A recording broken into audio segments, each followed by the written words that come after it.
pihak bank pun memang tak nak bagi pinjaman. Kemudian saya cari pinjaman wang belasan. Waktu tu saya rasa saya terlalu teruk kerana saya hampir-hampir menggadaikan diri saya. Masih lagi rasa percaya pada diri saya yang saya boleh berada sampai tahap ni. Kejatuhan saya waktu itu adalah kebangkitan saya. Kemudian saya Google bagaimana cara-caranya nak berniaga di pasar tani dan juga di pasar malam. Jadi di situ saya berniaga, saya bawa kek pisang, butter cake dengan egg tart saja. Hanya 3 produk saja. Saya berniaga pukul 7 pagi sampai pukul 12 malam. Pendapatan saya 3 ke 400. Saya rasa macam banyaknya. Lagi banyak daripada kedai.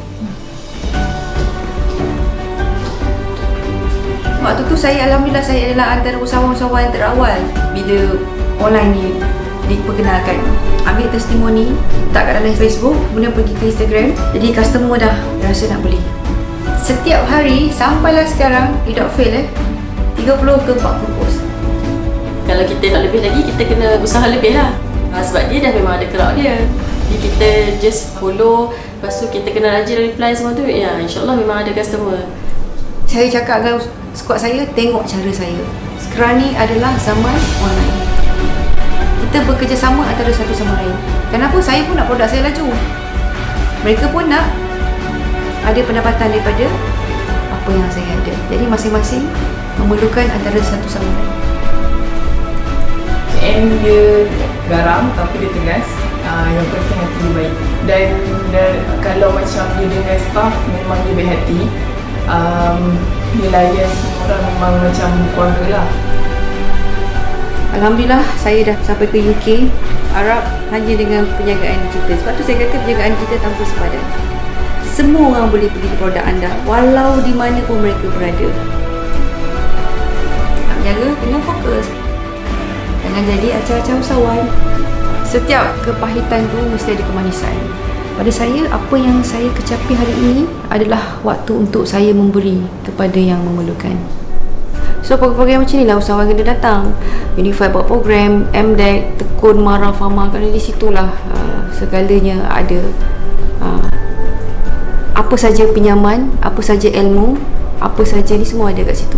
So, kita sebagai usahawan kena keluar mencari. Bila ada event macam ni, kena datang.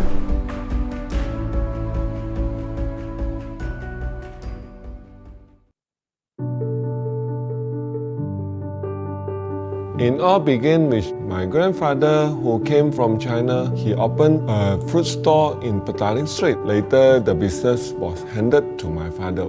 I started helping my parents when I was very young. What I remember most was following my father to the morning market at 2 in the morning. He would put me under the fruit cart to chop a place because who reaches first will get the best spot.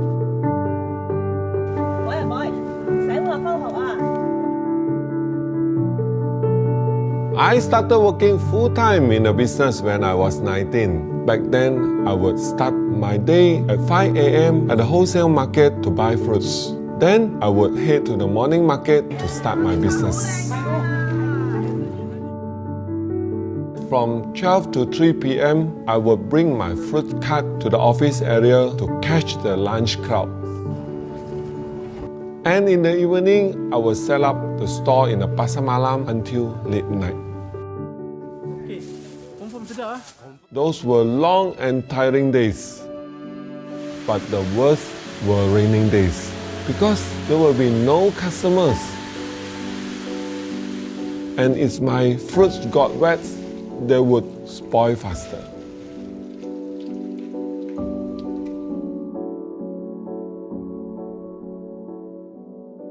It was challenging in the beginning, but I have a support from my mother.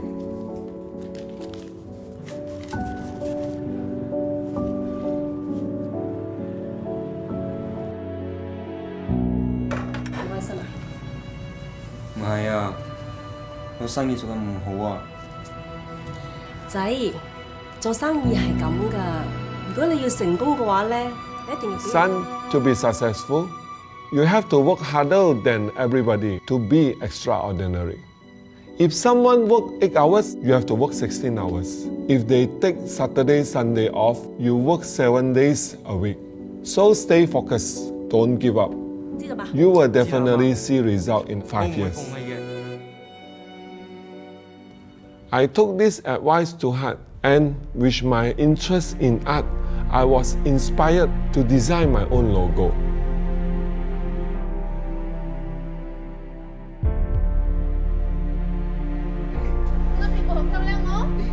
By 1997, I had expanded to 2 stores. Hello bos, Ari, bagaimana sales kamu? hari ni bagus lah bos. And by age 25, I make my first million. Customer will always ask me, manis tak? And I was always reply, mestilah manis. Money back guarantee. So MBG actually stand for money back guarantee. One day in year 2005, a regular customer asked if I wanted to open an outlet in her shopping mall. I was so excited. I say yes immediately. It always my dream to expand in shopping malls. This was a way to take my business to the next level. Today, our business have grown from 1 shop to over 30 shops, with over 300 employees serving more than 4 million customers per year. Recently, we also expanded to Indonesia and with our first outlet in Jakarta.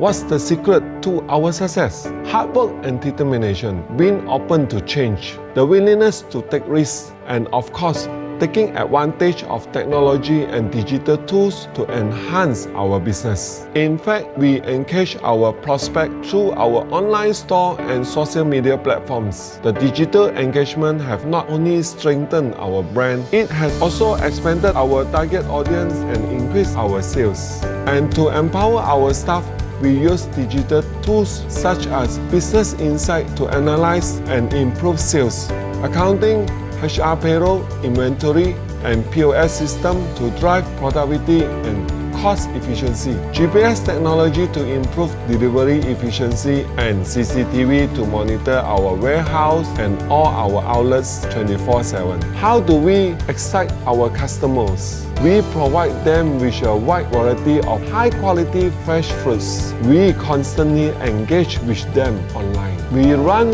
frequent marketing campaigns on our social media platforms. And we offer a loyalty program which rewards our regular customers. If you believe in what you do, don't give up. Keep on trying. Remember, you must be bold enough to change and take advantage of new technology. Once you have a right partner and the right tools, you will go far. I'm Adnani, Managing Director of MBG, Money Back Guarantee Fruits.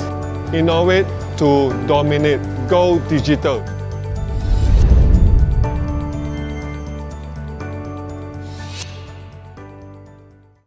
Hi, I'm Tim Ken, and I'm the CEO for TK Canneries in Darren Berhad.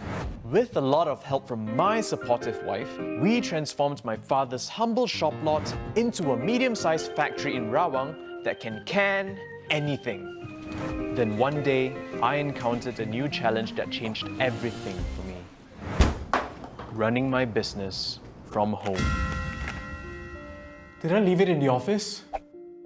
Hey, Sam, have you submitted your report? I'm booked for 2 meetings at the same time? How did this happen? I can't imagine. This can't be possible. It can't be easy. Running a business from home is a challenge.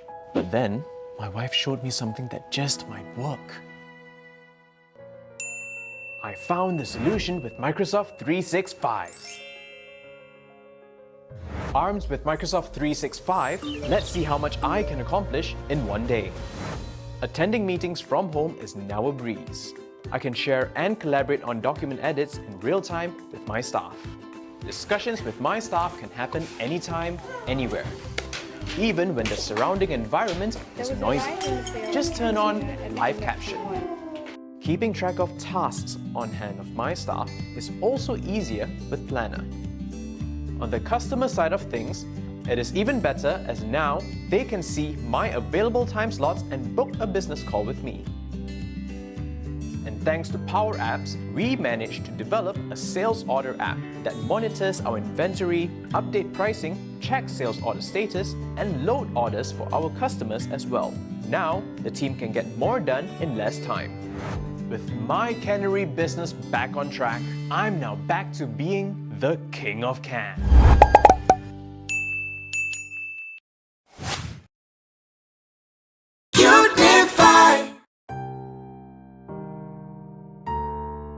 Saya mulakan perniagaan Siti Khadijah ni pada tahun 2009. Pada ketika itu, suami saya menghadapi masalah kewangan. Dan saya begitu risau dan sering memikirkan bagaimana saya dapat membantu beliau. Suatu hari, saya bertemu dengan seorang rakan dan menyatakan hasrat saya untuk menjual telekung. Di situlah bermulanya inspirasi saya untuk mencipta telekung yang berbeza di pasaran. Saya mendapat modal daripada suami saya sendiri. Beliau memberikan saya sebanyak RM10,000. Di situlah bermulanya inspirasi saya untuk mereka bentuk muka telekung yang begitu selesa. Bukan mudah pada mulanya. Saya banyak kali mencuba dan menemui kegagalan.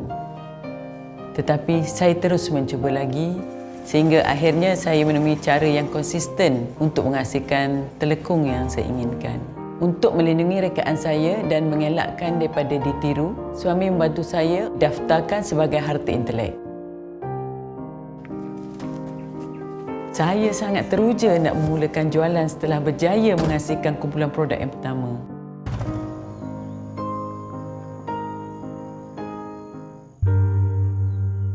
Kami berusaha menemui ramai ejen umrah dan haji, tetapi semuanya menolak produk kami. Mungkin betul apa yang mereka kata, telekung kita ni mahal. Tetapi saya yakin dengan harga produk saya kerana ia sepadan dengan rekaannya yang inovatif dan kualitinya yang tinggi. Sehinggalah seorang wartawan menulis mengenai telekung saya mendapat panggilan telefon daripada seorang produser TV yang ingin menemui ramah saya dalam rancangan Wanita Hari Ini. Sejak kemunculan pertama di kaca TV, saya dikejutkan dengan menerima banyak tempahan. Sepanjang bulan puasa tahun itu juga, saya bersama-sama suami bertungkus lumus untuk menyiapkan tempahan pelanggan.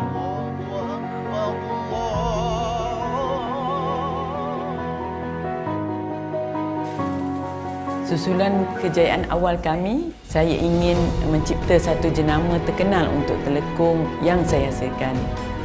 Saya memilih nama Siti Khadijah, iaitu sempena nama isteri Nabi Muhammad SAW. Anak sulung saya telah menempah domain sitikadijah.com. Anak keempat saya pula telah mencipta logo Siti Khadijah dan diguna pakai sehingga hari ini. Pada tahun 2010, kami membuka butik yang pertama. Dalam masa yang singkat, kami berjaya mengembangkan perniagaan ke seluruh negara. Dunia digital bukan sahaja telah membantu kami mengukuhkan jenama, ia juga melonjakkan nama kami ke tahap yang lebih tinggi. Kami memasarkan produk melalui saluran online, laman web kami, media sosial dan juga marketplace.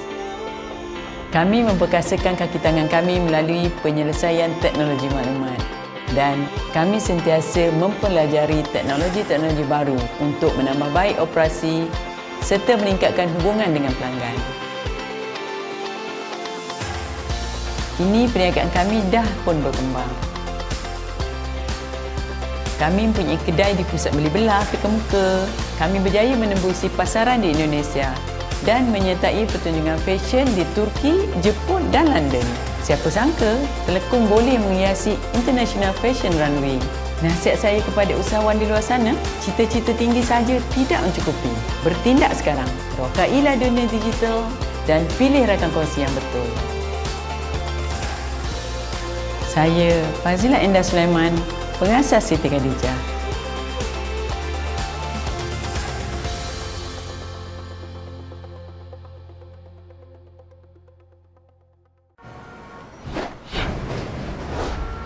efficiency, cost, productivity. Business as usual has always been about turning a profit. If you stop to think about it, what more is there?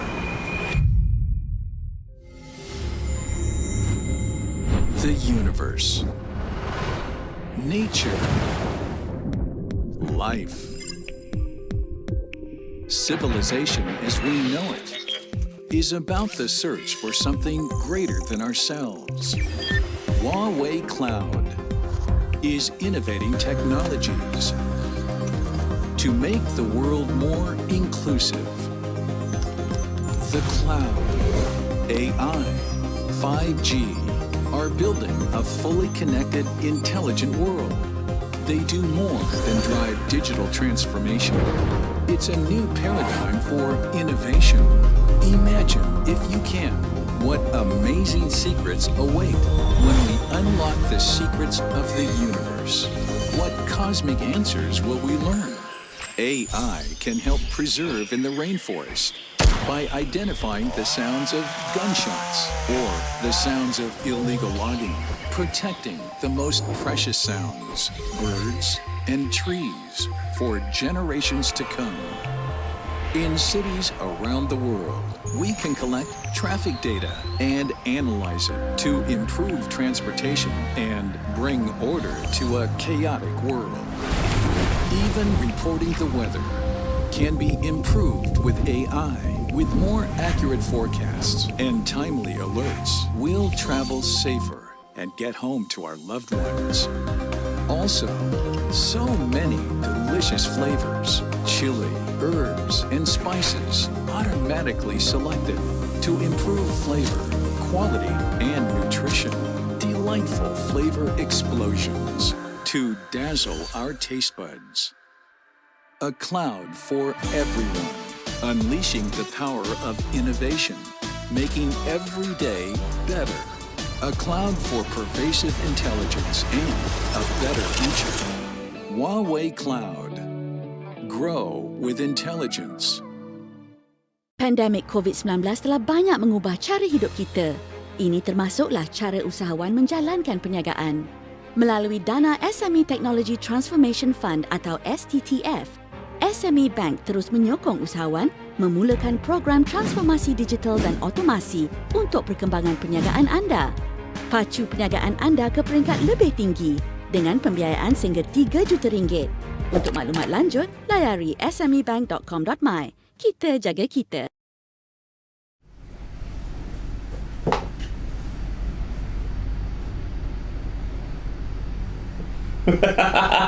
Hello.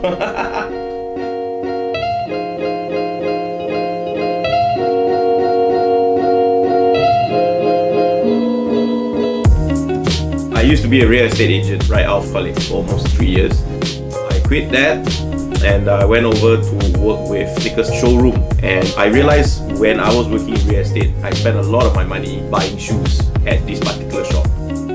I am one of the first guys in Malaysia to look at all these shoes coming into the country, and I started blogging about the shoes, and that's how my website masters.com.my started.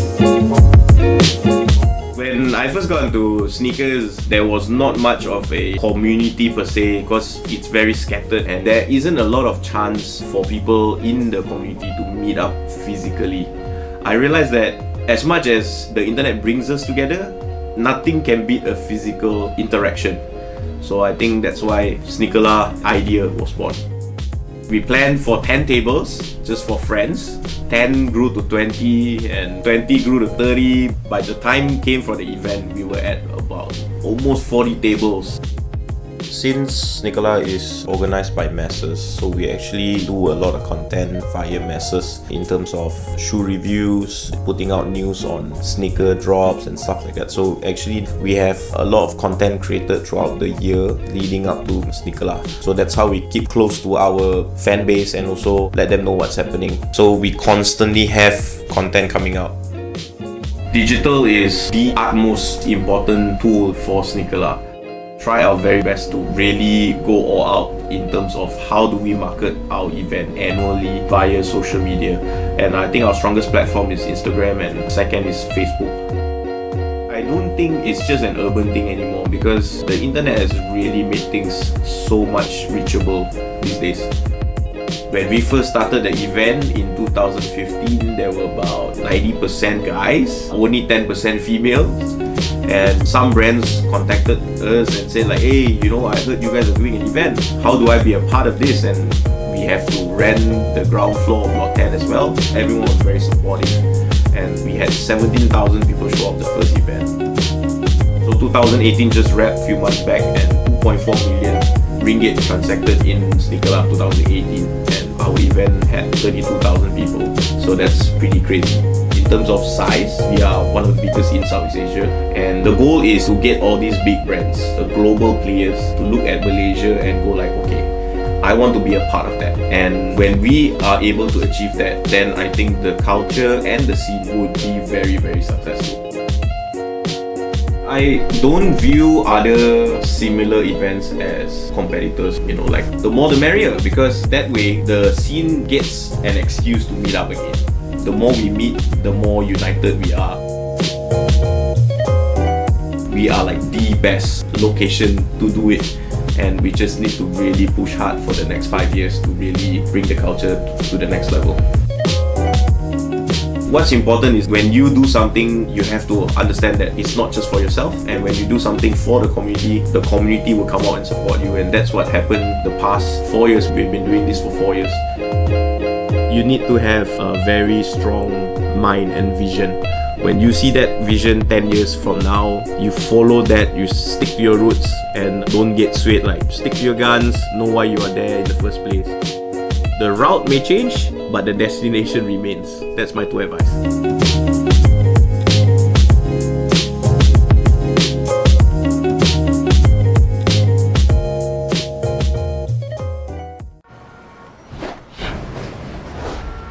Efficiency, cost, productivity.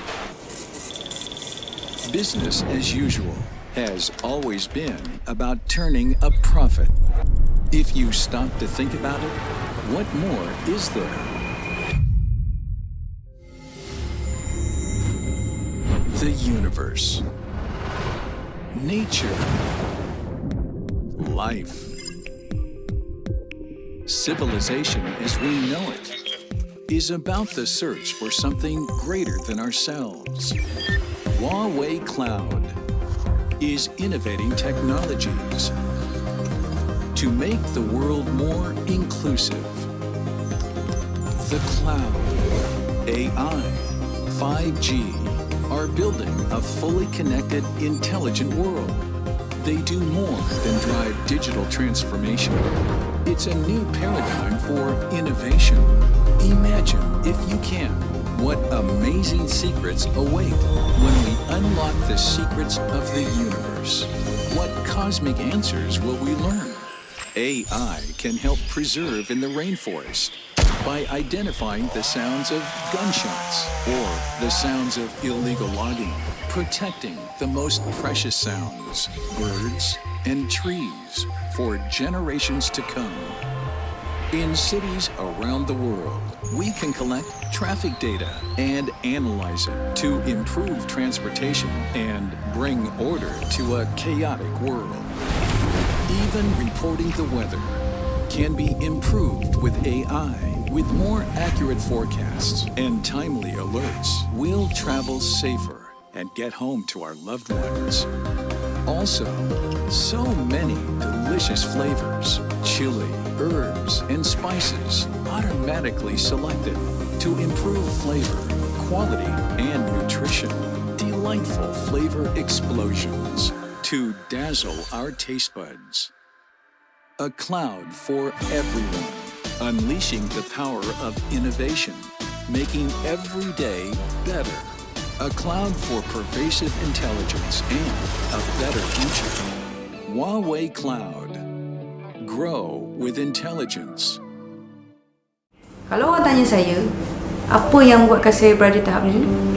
Saya tidak ada nanti, saya tidak ada tapi. Apa saya nak buat, saya terus buat. Saya fokus. Saya berasal daripada orang susah. Waktu di kampung dulu, mak saya bekerja di kedai kek di Taiping. Nama kedai kek itu adalah Ipoh Bakery. Saya tengok mak saya cuci loyang, timbul perasaan tu nanti besar saya akan buka kedai kek sendiri. Jadi di situlah bila saya bijak Kuala Lumpur, saya kumpul duit, simpan duit, kemudian pinjam duit nenek saya sikit. Jadi kumpul-kumpul duit, di situ timbullah untuk buka kedai kek. Waktu tu kesilapan saya ialah saya hanya mengharapkan customer walk in saja dan saya tidak mempromot. Saya tidak keluar. Saya tidak cari customer. Itu adalah kesilapan yang paling besar dalam hidup saya yang pernah saya buat. Sampailah satu tahap bila saya tidak mampu untuk bertahan, kereta kena tarik. Saya berjalan kaki 6 km. Di waktu tu saya melihat ibu saya menangis. Kemudian mak saya kata, kakak, mama ni setitik air pun tak masuk lagi. Demi Allah saya cakap, saya seluk poket, hanya ada RM5 saja. Waktu tu saya keluar, saya pinjam basikal jiran, saya beli nasi ayam RM4.50. Dan bila saya sampai ke rumah, saya masuk ke dalam bilik. Waktu itulah saya menangis sepuas-puasnya. Saya nampak Anne begitu stres sampai dia bercakap dengan dinding tau. Saya cakap pada dia, tak apa, kita susah sama-sama dan kita senang pun sama-sama. Saya janji saya takkan tinggalkan dia, cakap. So, kita orang buat satu decision yang sangat saya rasa yang bodoh lah. Tapi itu terpaksa buat sebab masa tu kita punya kewangan tak begitu baik. Jadi pihak bank pun memang tak nak bagi pinjaman. Kemudian saya cari pinjaman wang belasan. Waktu tu saya rasa saya terlalu teruk kerana saya hampir-hampir menggadaikan diri saya. Masih lagi rasa percaya pada diri saya yang saya boleh berada sampai tahap ni. Kejatuhan saya waktu itu adalah kebangkitan saya. Kemudian saya Google bagaimana cara-caranya nak berniaga di pasar tani dan juga di pasar malam. Jadi di situ saya berniaga, saya bawa kek pisang, butter cake dengan egg tart saja. Hanya 3 produk saja. Saya berniaga pukul 7 pagi sampai pukul 12 malam. Pendapatan saya 3 ke 400. Saya rasa macam banyaknya. Lagi banyak daripada kedai. Waktu tu Alhamdulillah saya adalah antara usahawan-usahawan terawal bila online ni diperkenalkan. Ambil testimoni, letak kat dalam Facebook, kemudian pergi ke Instagram. Jadi customer dah rasa nak beli. Setiap hari sampailah sekarang, tidak fail 30 ke 40 post. Kalau kita nak lebih lagi, kita kena usaha lebih lah. Sebab dia dah memang ada crowd dia. Jadi kita just follow, lepas tu kita kena rajin reply semua tu, ya insyaAllah memang ada customer. Saya cakap dengan squad saya, tengok cara saya. Sekarang ni adalah zaman online. Kita bekerjasama antara satu sama lain. Kenapa? Saya pun nak produk saya laju. Mereka pun nak ada pendapatan daripada apa yang saya ada. Jadi masing-masing memerlukan antara satu sama lain. And dia garam tapi dia tegas. Yang penting hati dia baik. Dan kalau macam dia dengan staff, memang dia baik hati. Dia layan semua orang memang macam keluarga lah. Alhamdulillah saya dah sampai ke UK, Arab, hanya dengan perniagaan digital. Sebab tu saya kata perniagaan digital tanpa sepadan. Semua orang boleh beli produk anda walau di mana pun mereka berada. Nak berniaga kena fokus. Jangan jadi acah-acah usahawan. Setiap kepahitan tu mesti ada kemanisan. Pada saya, apa yang saya kecapi hari ini adalah waktu untuk saya memberi kepada yang memerlukan. So program-program macam ni lah usahawan kena datang. Unifi buat program, MDEC, tekun, marah, fama. Kerana di situlah segalanya ada. Apa saja pinjaman, apa saja ilmu, apa saja ni semua ada kat situ. So kita sebagai usahawan kena keluar mencari. Bila ada event macam ni, kena datang.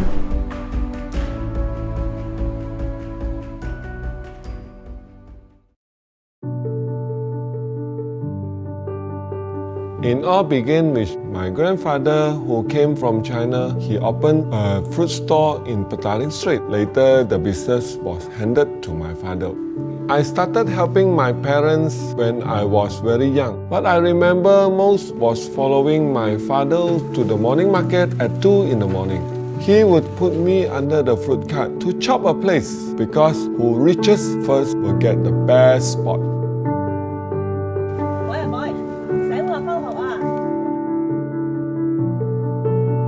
I started working full-time in the business when I was 19. Back then, I would start my day at 5 a.m. at the wholesale market to buy fruits. Then, I would head to the morning market to start my business. From 12 to 3 p.m., I would bring my fruit cart to the office area to catch the lunch crowd. And in the evening, I would set up the store in the Pasar Malam until late night. Those were long and tiring days. But the worst were raining days because there will be no customers. And if my fruits got wet, they would spoil faster.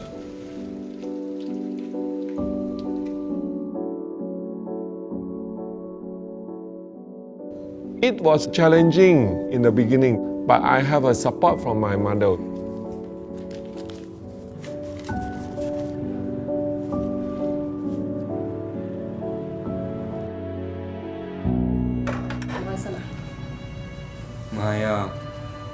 Son,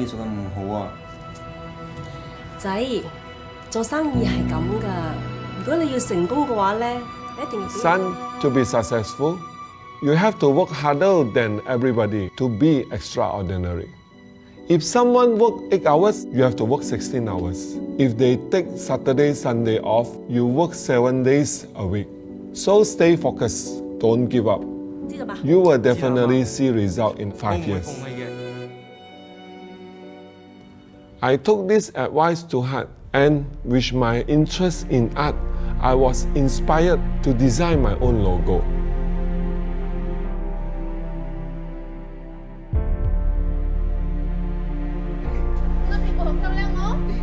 By 1997, I had expanded to 2 stores. Hello bos, Ari, bagaimana sales kamu? Hari ini bagus lah bos. And by age 25, I make my first million. Customer will always ask me, manis tak? And I was always reply, mestilah manis. Money back guarantee. So MBG actually stand for money back guarantee. One day in year 2005, a regular customer asked if I wanted to open an outlet in her shopping mall. I was so excited. I say yes immediately. It's always my dream to expand in shopping malls. This was a way to take my business to the next level. Today, our business have grown from 1 shop to over 30 shops, with over 300 employees serving more than 4 million customers per year. Recently, we also expanded to Indonesia and with our first outlet in Jakarta.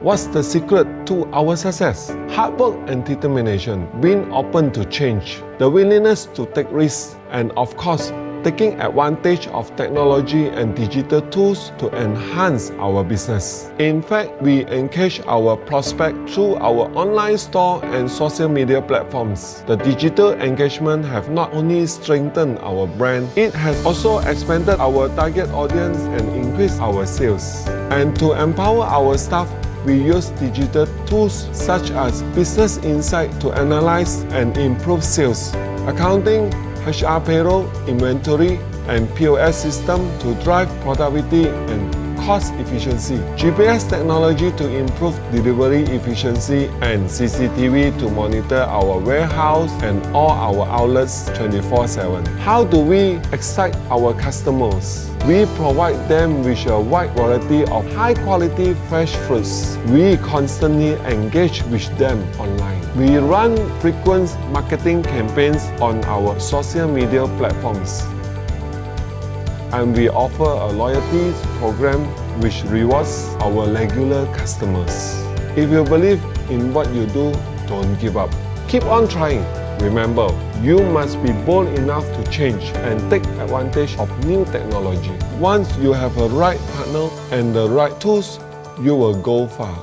I'm Adnani, Managing Director of MBG, Money Back Guarantee Fruits. Innovate to dominate. Go digital.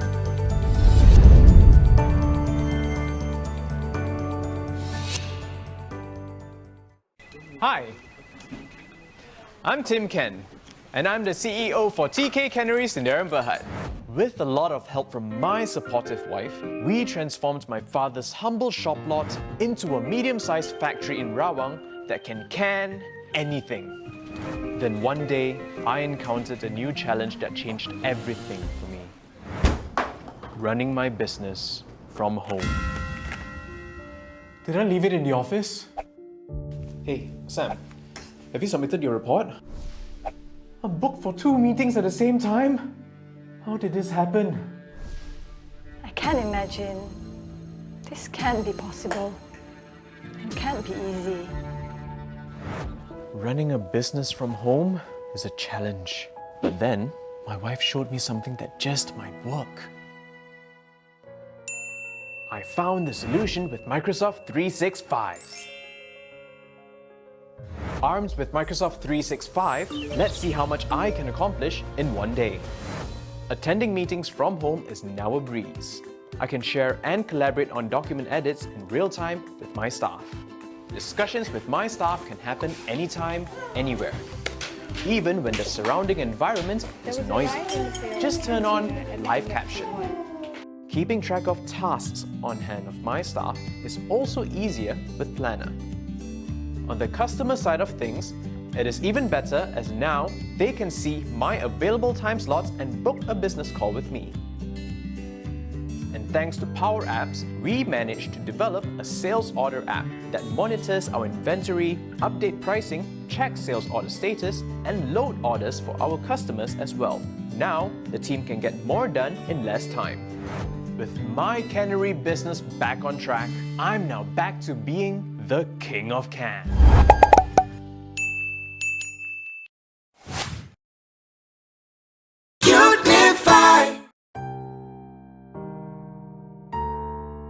Saya mulakan perniagaan Siti Khadijah ni pada tahun 2009. Pada ketika itu, suami saya menghadapi masalah kewangan. Dan saya begitu risau dan sering memikirkan bagaimana saya dapat membantu beliau. Satu hari, saya bertemu dengan seorang rakan dan menyatakan hasrat saya untuk menjual telekung. Di situlah bermulanya inspirasi saya untuk mencipta telekung yang berbeza di pasaran. Saya mendapat modal daripada suami saya sendiri. Beliau memberikan saya sebanyak RM10,000. Di situlah bermulanya inspirasi saya untuk mereka bentuk muka telekung yang begitu selesa. Bukan mudah pada mulanya. Saya banyak kali mencuba dan menemui kegagalan. Tetapi saya terus mencuba lagi sehingga akhirnya saya menemui cara yang konsisten untuk menghasilkan telekung yang saya inginkan. Untuk melindungi rekaan saya dan mengelakkan daripada ditiru, suami membantu saya daftarkan sebagai harta intelek. Saya sangat teruja nak memulakan jualan setelah berjaya menghasilkan kumpulan produk yang pertama.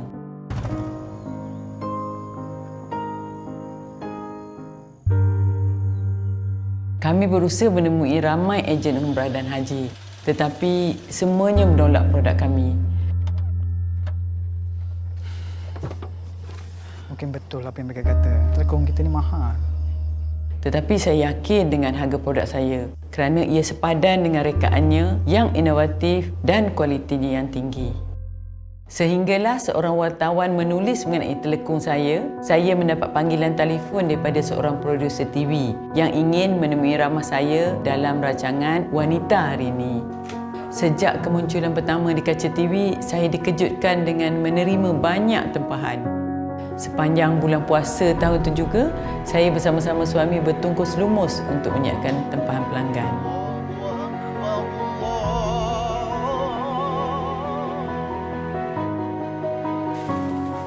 Susulan kejayaan awal kami, saya ingin mencipta satu jenama terkenal untuk telekung yang saya hasilkan.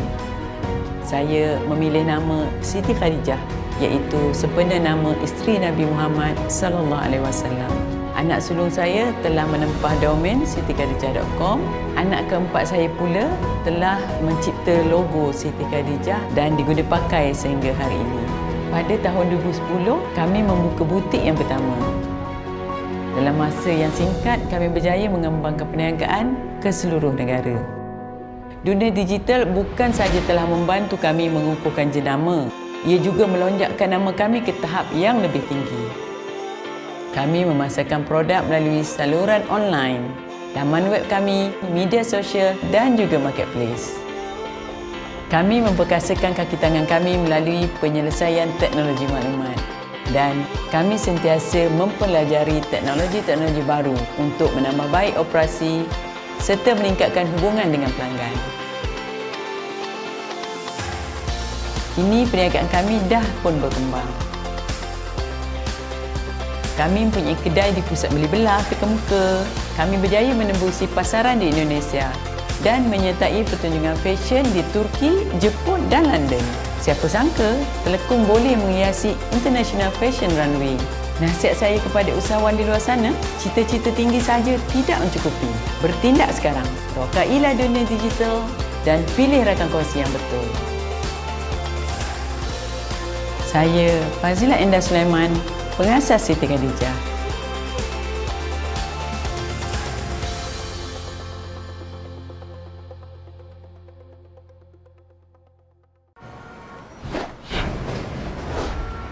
Efficiency, cost, productivity. Business as usual has always been about turning a profit.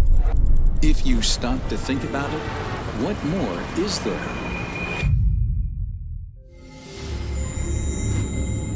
The universe, nature, life,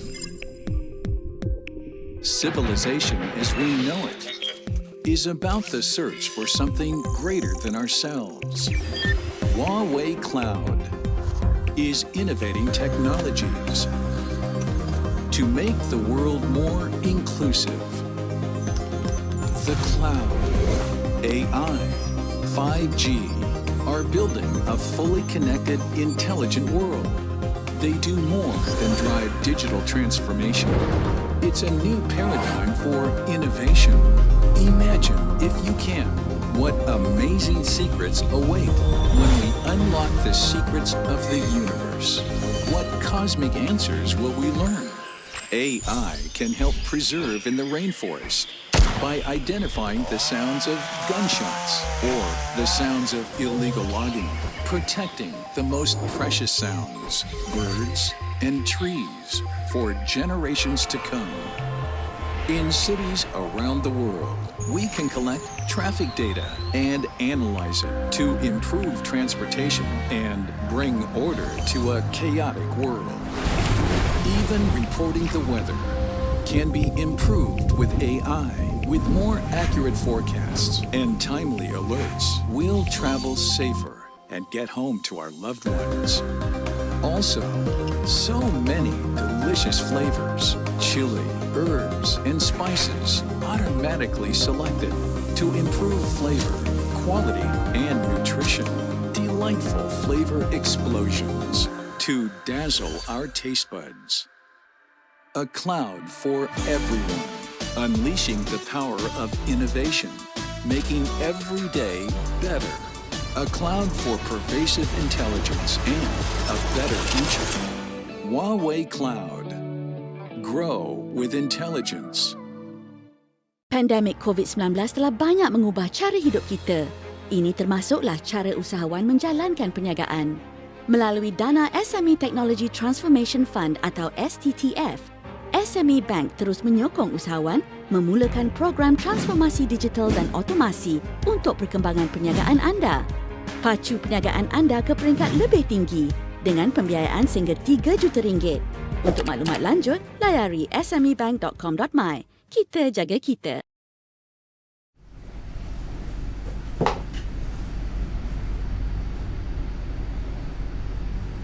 Hello?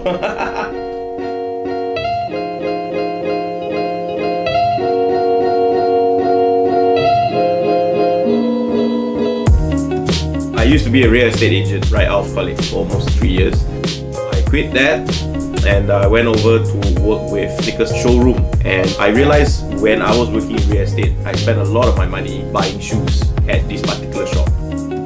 I am one of the first guys in Malaysia to look at all these shoes coming in to the country, and I started blogging about these shoes, and that's how my website messes.com.my started. When I first got into sneakers, there was not much of a community per se because it's very scattered and there isn't a lot of chance for people in the community to meet up physically. I realized that as much as the internet brings us together, nothing can beat a physical interaction. So I think that's why Sneakerla idea was born. We planned for 10 tables just for friends. 10 grew to 20 and 20 grew to 30. By the time came for the event, we were at about almost 40 tables. Since Sneakerla is organized by masses, so we actually do a lot of content via masses in terms of shoe reviews, putting out news on sneaker drops and stuff like that. So actually we have a lot of content created throughout the year leading up to Sneakerla. So that's how we keep close to our fan base and also let them know what's happening. So we constantly have content coming out. Digital is the utmost important tool for Sneakerla. Try our very best to really go all out in terms of how do we market our event annually via social media. And I think our strongest platform is Instagram and second is Facebook. I don't think it's just an urban thing anymore because the internet has really made things so much reachable these days. When we first started the event in 2015, there were about 90% guys, only 10% females. And some brands contacted us and said like, hey, you know, I heard you guys are doing an event. How do I be a part of this? And we have to rent the ground floor of Block 10 as well. Everyone was very supportive. And we had 17,000 people show up the first event.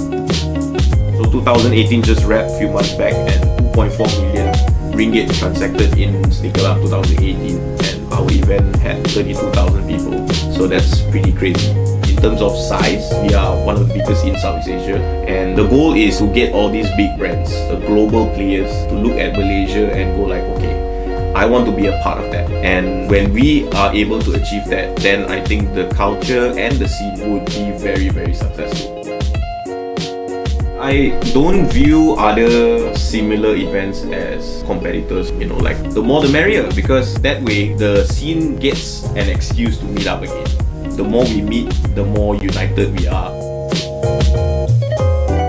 We are like the best location to do it, and we just need to really push hard for the next 5 years to really bring the culture to the next level. What's important is when you do something, you have to understand that it's not just for yourself, and when you do something for the community will come out and support you, and that's what happened the past 4 years. We've been doing this for 4 years. You need to have a very strong mind and vision. When you see that vision 10 years from now, you follow that, you stick to your roots and don't get swayed. Like, stick to your guns, know why you are there in the first place. The route may change, but the destination remains. That's my 2 advice.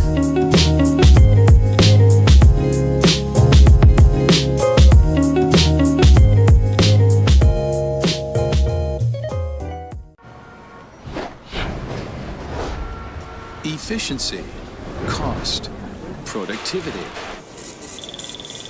Business as usual has always been about turning a profit. If you stop to think about it, what more is there?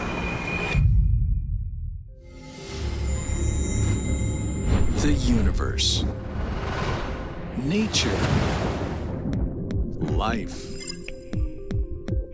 civilization as we know it is about the search for something greater than ourselves. Huawei Cloud is innovating technologies to make the world more inclusive. The cloud, AI, 5G are building a fully connected, intelligent world. They do more than drive digital transformation. It's a new paradigm for innovation.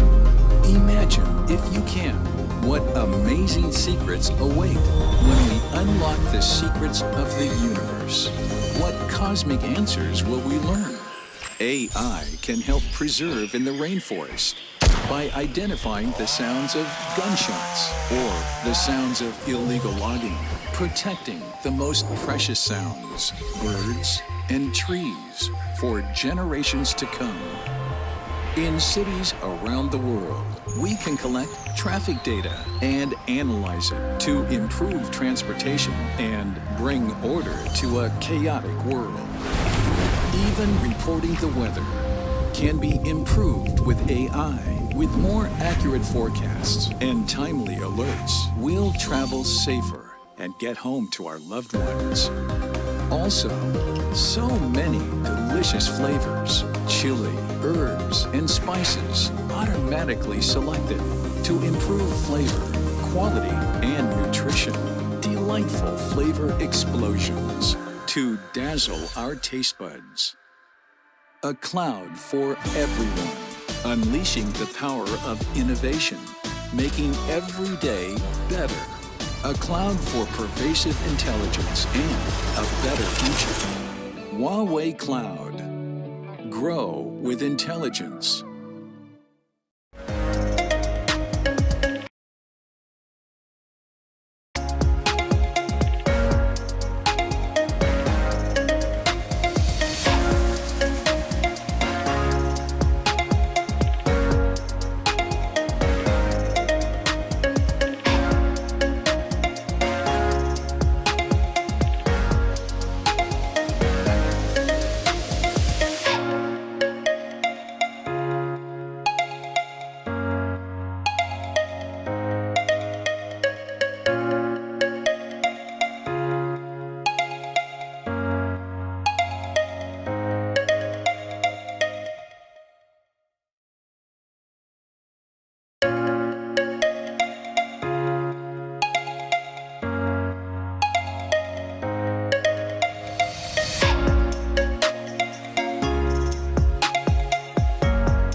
Bismillahirrahmanirrahim. Assalamualaikum warahmatullahi taala wabarakatuh and very good morning. I'm very happy to see everyone here virtually. Welcome each and every one of you to our SME Empowerment Webinar Series 2021. This is our second edition. This is additional webinar. We have our Sembang business, we have Reboot webinar. This is a part of our educational and awareness program for SME. It speaks volume of our commitment to support our customers. Today we have more than 100 valued customers, majority from the manufacturing sector, who will hear first-hand information on how the pandemic has dramatically accelerated innovation in manufacturing. This title is specially picked for you today because manufacturing in Malaysia, like in other parts of the world, face many challenges in different levels when WHO declared the COVID-19 as a pandemic. The pandemic and subsequent lockdowns have forced businesses to digitalize, with physical distancing is likely to remain for some times. To nudge manufacturers to shift to digital, the government have multiple of initiatives to accelerate digital transformation, such as Industry Forward Program. As technology partner, get in touch with our account executive, SME consultant, who you can engage for ways we can help or support your business to grow and enhance further. Valued customers and all participants, innovation, digital transformation have changed the landscape of the world economy. It has disrupted traditional businesses and wields significant influence on the company's survivals in the market. Today's discussion will be moderated by Encik Izzat Ismail, Head of Business Strategic Partnership at Unifi SME segment. He has more than 15 years experience in product management, marcom, business sustainability in telco industry. Joining Izzat will be a lineup of distinguished industry experts and leaders. We have Mr. Sivarao Aparahu, Senior Manager of Business Advisory and Support Division SME Corp Malaysia. We have Puan Rohaida Aris, Selangor Regional Director SME Bank. We have Mr. Loh Wee Chung, Head Ecosystem Development Huawei Technologies Malaysia. They will share the trends, the benefits, the tips and solutions in driving digital technology in your company. There will be also a special promotion and attractive cloud services to enable your digital journey. So stay tuned for more information. We've managed, secured, emerging industrial Internet of Things or IIoT. You can now fully leverage the benefits of digital technology to boost productivity and to fast track your business innovation. Moving forward, TM, Unifi as the People's Choice Brand of the Year, remains steadfast in being your trusted partner to transform your business. We thank you your continued support and we are committed to delivering business solutions that are innovative, competitive and create more values for your company. With that, ladies and gentlemen, let's have a very productive webinar. Assalamualaikum warahmatullahi taala wabarakatuh. Thank you and stay safe.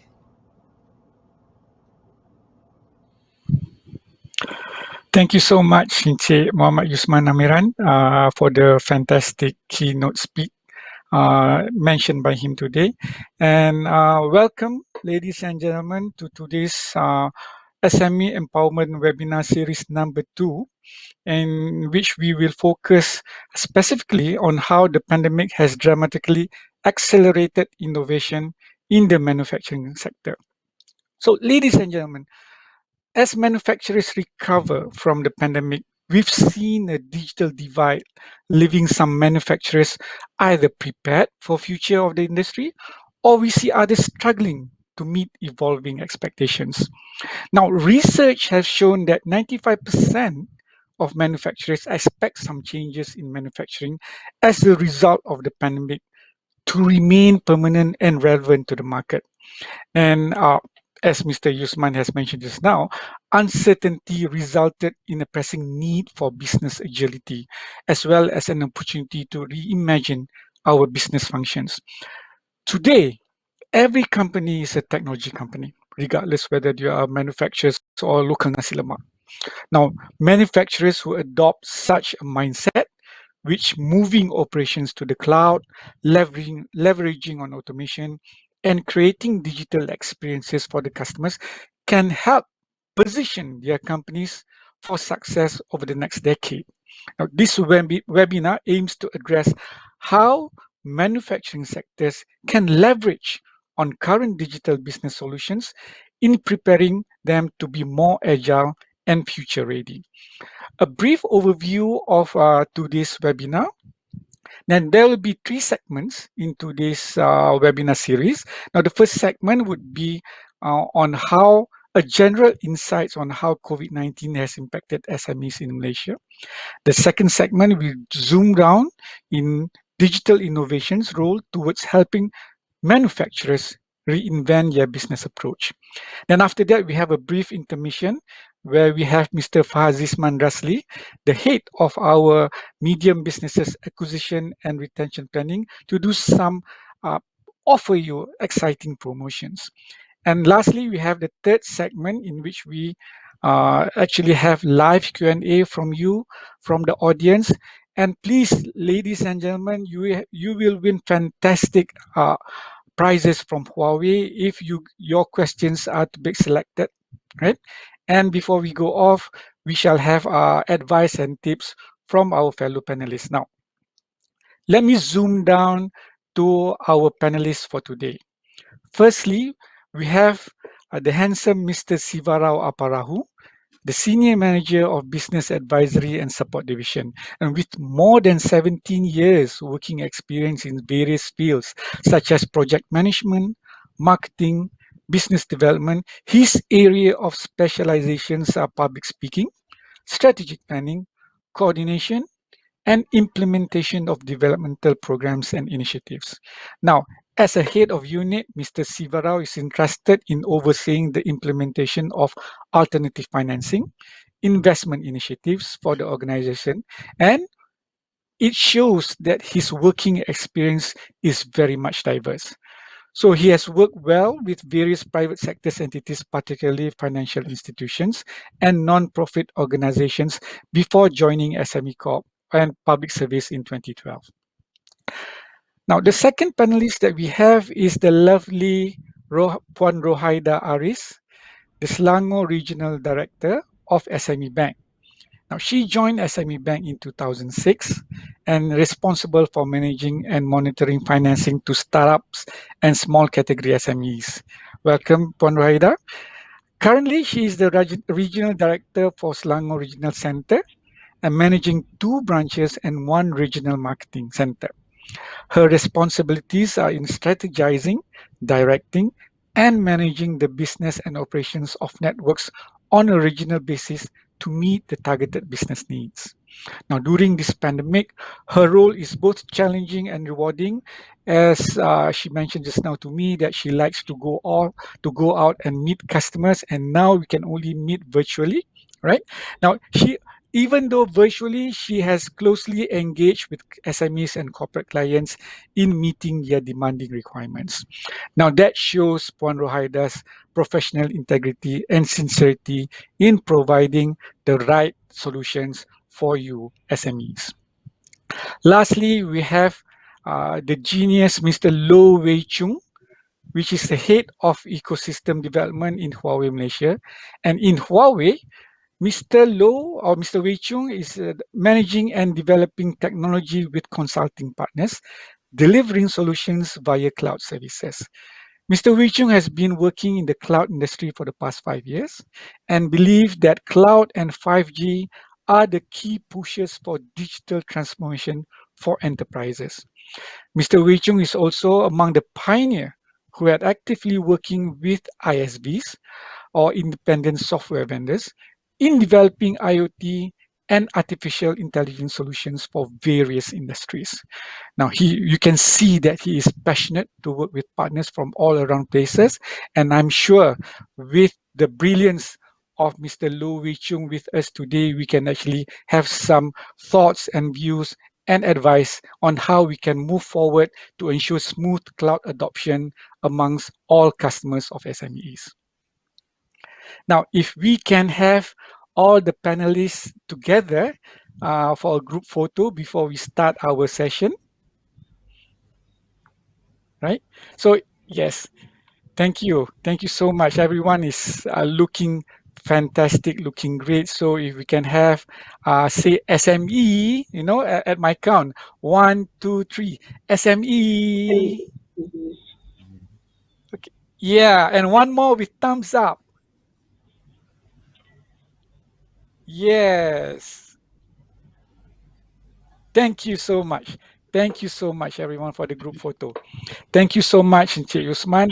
And I hope everyone, ladies and gentlemen, we will benefit from today's webinar.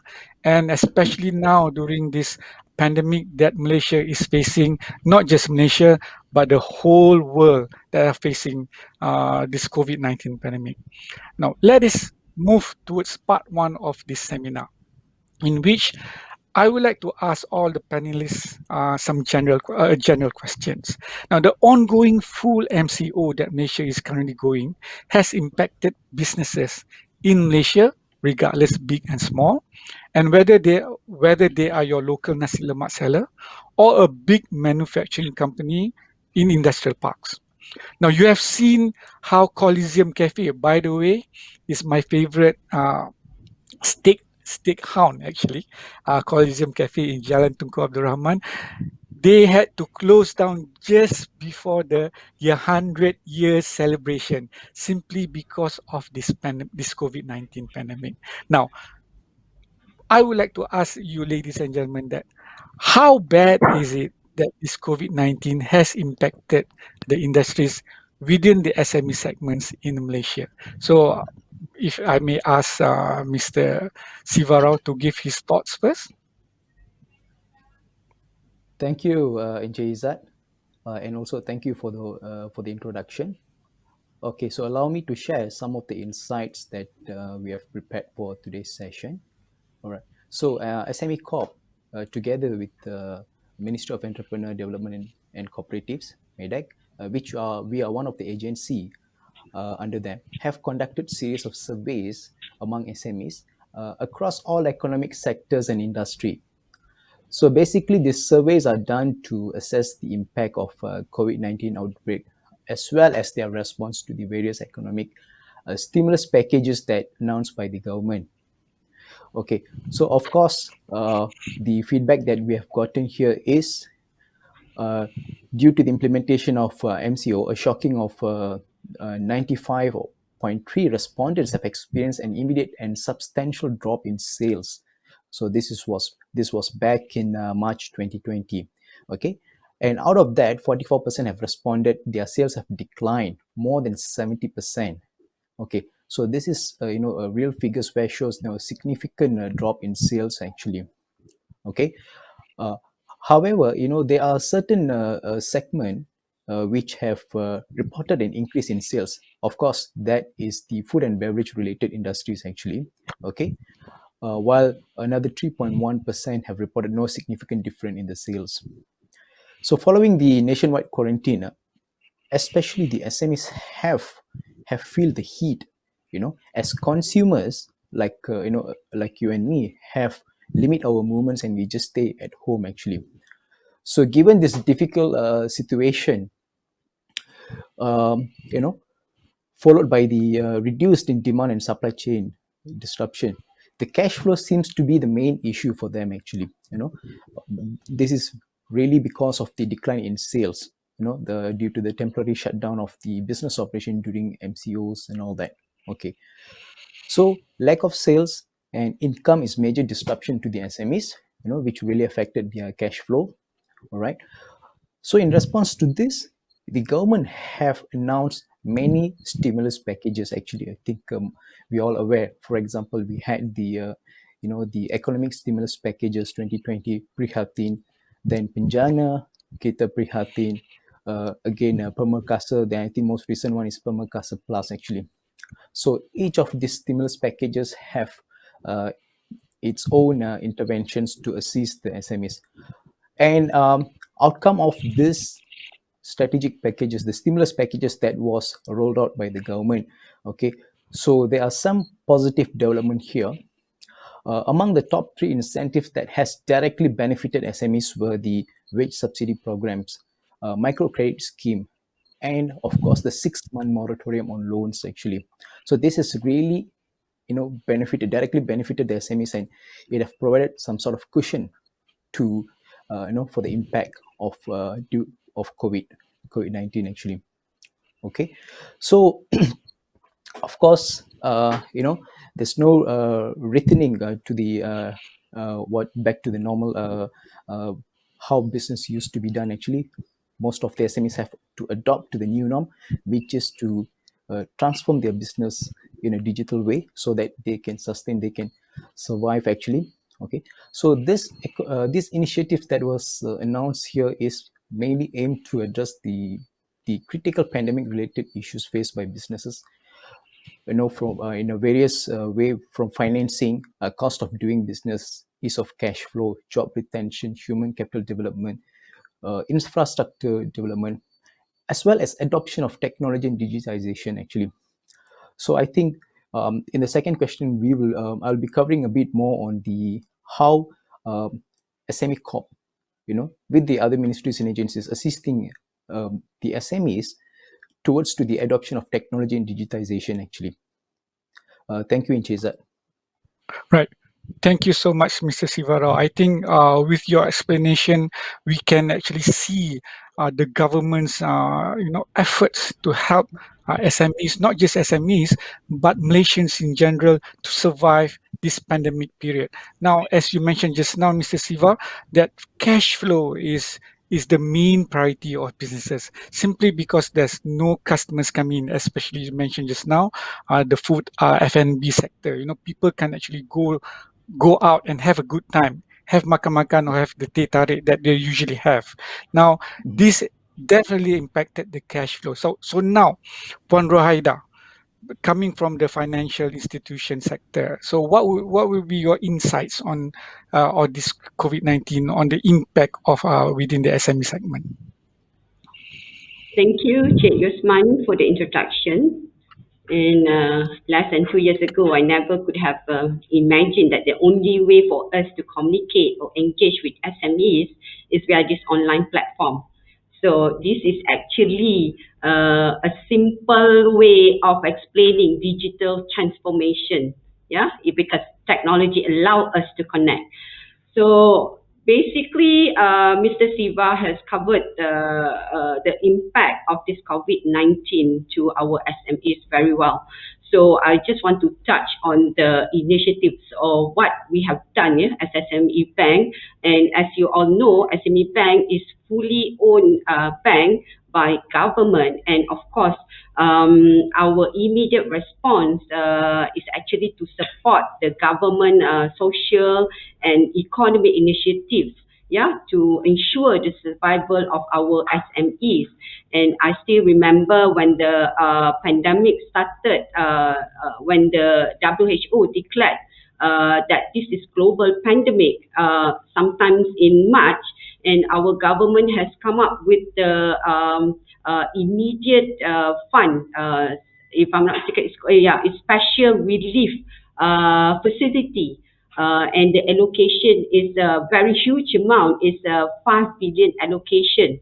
And at that time, we were entrusted for the speedy disbursement of this fund.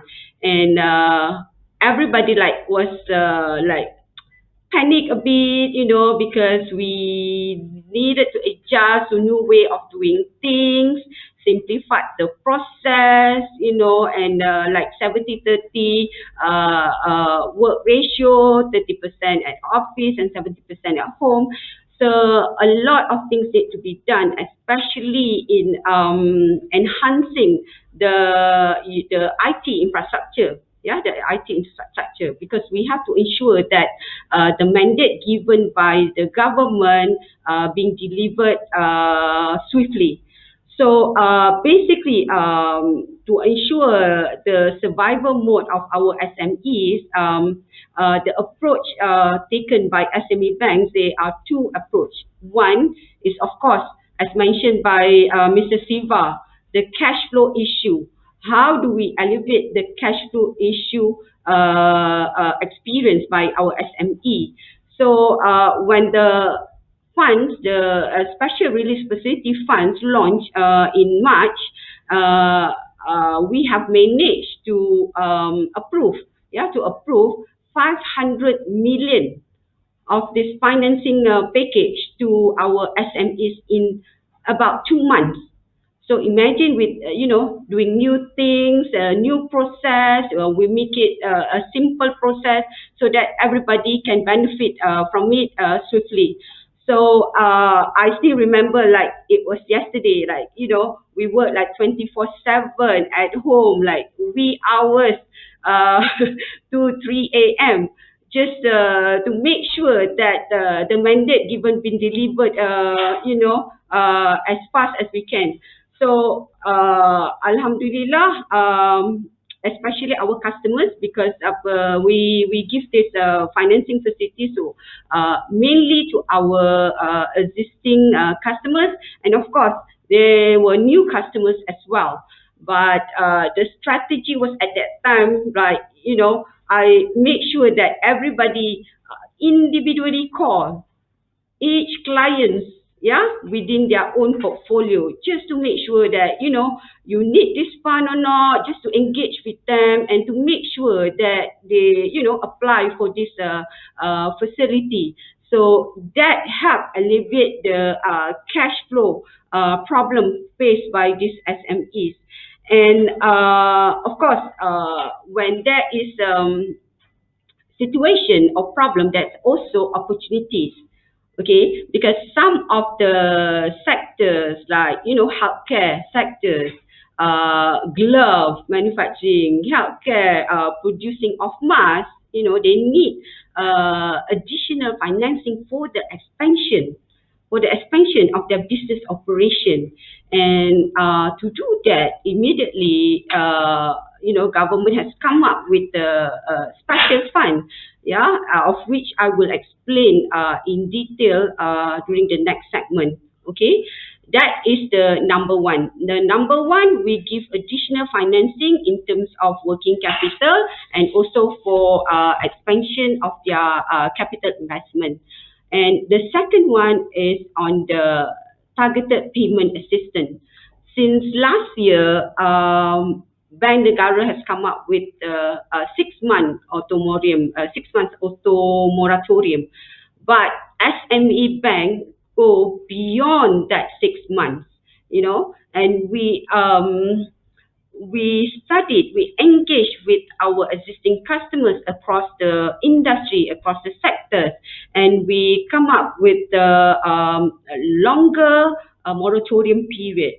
And for example, we know that tourism industry is badly affected.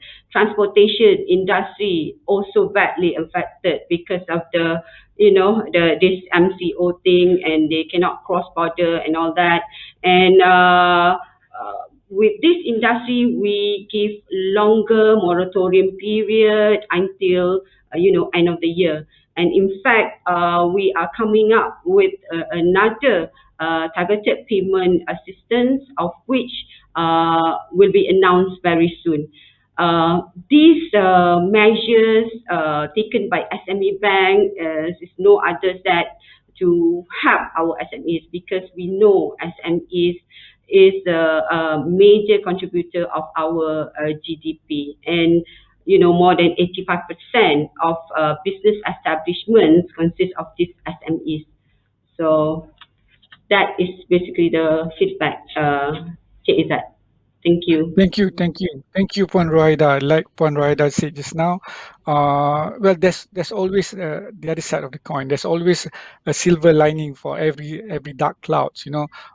There's industries that can actually thrive or expanded during this pandemic.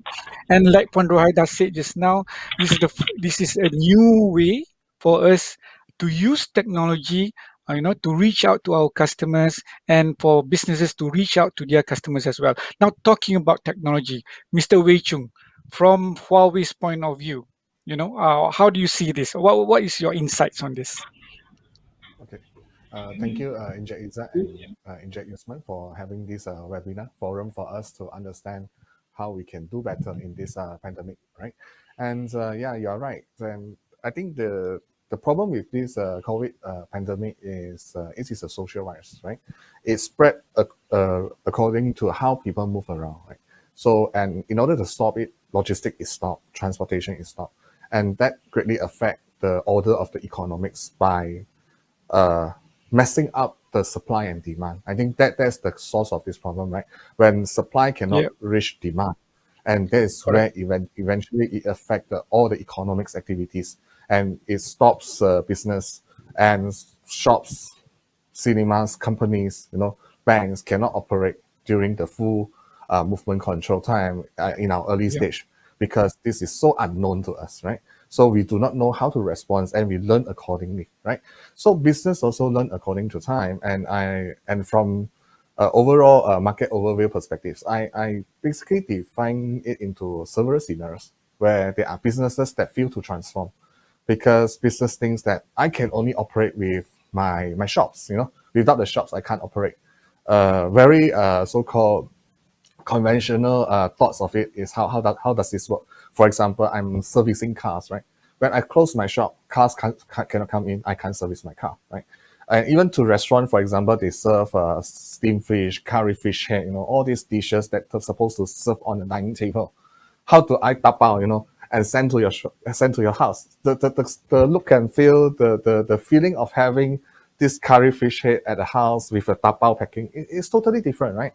So when people fail to transform, right, people start losing out, and they decided to move out from the market after try to survive for months, right? There are also people that trying to transform with little step, baby step. For example, people start doing business using Facebook Live, YouTube Live, selling chicken, selling watches, selling fishes, everything, right? So these people start to transform. They're trying with the market, and consumers also react carefully because they never buy from the social media platform. You're talking about 2 years ago. Have you buy frozen fish, chickens, prawns? All these things from the social media platform. It must be crazy, right? I would rather buy it from the wet market or even like the supermarket, right? So you see that this is how technology slowly comes in, because we are, as a human beings, we tend to survive, right? We tend to fight the natures. So of course, you also see another big group of restaurants that is still surviving very well now. As you can notice that if you walk into the shopping center, there are actually some restaurant is doing extraordinary well. I would say even sometimes you can say that they're doing much better before pandemics, because they already prepared themselves with technologies, and they make use of technologies with the right partners. They transform their business. For example, you can see probably some restaurants and even like some of the bubble tea milk shop. They are really prepared themselves with a nicer packaging. They'll ensure that the drinks that they send to your house, there's no spill, nothing. You order a hot drinks, it reach you hot temperature. When you order cold drinks, it reach your house with chilling cold temperatures, right? So this is an example on how business has prepared themselves and really use technology well enough. Okay, another very good example is that we talk about wallet payment, right? We know that China has been leading this wallet payment for a very long time. And you go to China, basically cash are not recognized nowadays. You give them cash, they say, oh, is this a fake banknotes, right? So in Malaysia, you will notice that we are still quite rely heavily on physical cash transaction.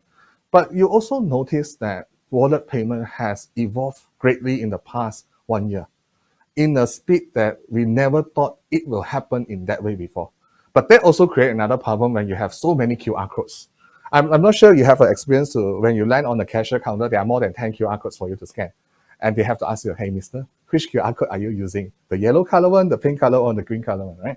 So, but then how technology eventually brings all this together. If now you have another newer experience, go to the shop and they sell you a single pink color QR code, everything all in one now. I don't care what client you use, you just scan the same QR code, basically you get paid with any wallet that you selected. So this is an example how technology basically moves people ahead. People at first commented that, Malaysia, as such a small country, we have more than 52 wallets. So this is a big number, right? Compared to China, there are only two. Right? Of course, in US, they have a few. But the thing is that nothing kicks on. You try to get an Apple Pay working in the main street for San Francisco. You never get it work. Trust me. You try Samsung Pay on a cab, it never work. But you try WeChat Pay, it will work. Trust me. So that's the experience on how things happen in the old days. But now technology really transformed a lot due to this pandemic. And how Huawei views it is that because I'm in the cloud business for the past few years, we're talking about cloud for a very long time. People doubt that, hey, whether clouds will be working, because I can't see my servers, I can't touch it, I can't feel it, right? So, but now it becomes a norm saying that how do I go to cloud? How cloud can help to transform, right? And the next immediate question is that if as a manufacturer, right, I want to make use of the advanced technology like the ERP solution, the CRM solution, all this to basically automate my business further. What is the investment like, right? So I don't have that kind of money to implement. For example, an easy ERP system can easily cost you $100,000 or million dollars. This depends on your size of your business and also the complicatedness of your business model, right? So in the cloud business, together with Unifi, we also launched serverless services in like software as a service, okay, where you pay subscription based, right, a few dollars a month, sometimes like probably like 20 bucks a month. You get all these things sorted out. Okay, the last thing I would like to touch is like the working environment, right? When people tend to work from home, well, I think it's a norm already now. People tend to already get used to work from home. But imagine in the starts, right, when people say, I have connection problem, I don't even have a proper laptop at home. Some companies, they still use desktop. They don't have laptop for their employees. And that's where you can see that connection company now, they even offer connectivity comes with laptop, come with tablet and all these things, right? And even some companies, they move ahead, they have this concept called virtual desktop. So when people preparing for this pandemic, the way of we doing works is also keep changing, right? And this is how Huawei also step in together with Unifi, offer like really different kind of packages to help the SME business to basically work from their home or work from anywhere else around the world to keep their business running. I think that's really the key things that we are going to discuss about it today. And in the next session, when we talk about how do we transform the manufacturing sectors and make this work during the pandemic season, I think that's should be a very meaningful discussion, and for the SME owners to really take a note on that. Yeah. Correct. Correct. Thank you so much, Mr. Wei Chung. I think, as you can see, technology really binds us together during this COVID-19 times, during these pandemic times. I think Mr. Wei Chung has demonstrated some fine examples. Previously, I wouldn't buy fish or vegetables online. I'd rather go to the wet market, like you said just now. Pergi usik tekan-tekan ikan tu sikit. Make sure that it's fresh. Things like that. But you can't do that online. But as you said just now, we need to trust. We need to make these steps, even though it's baby steps. We need to make these steps forward and trust technology to bring the betterment of our lives and also the betterment of livelihoods. And if I may conclude or summarize everyone's points in question or part number one just now, is that everybody is playing their role, regardless of government agencies, regardless of financial institutions, or regardless of technology companies. Everybody is playing their role. And I think in order for us to survive this pandemic and to ensure that our economy doesn't collapse, right? So I think fantastic views from everyone. Allow me to zoom down to the next segment, yeah, in which we have a more zoomed down question or topic. that involves the manufacturer themselves. Now, it's more on digital innovation's role towards helping manufacturers reinvent their business approach. Now, as everybody might already know, that the manufacturing sector, Malaysia has long recognized the importance of digital innovations in the IR 4.0 industry, right? Or Industrial Revolutions 4.0.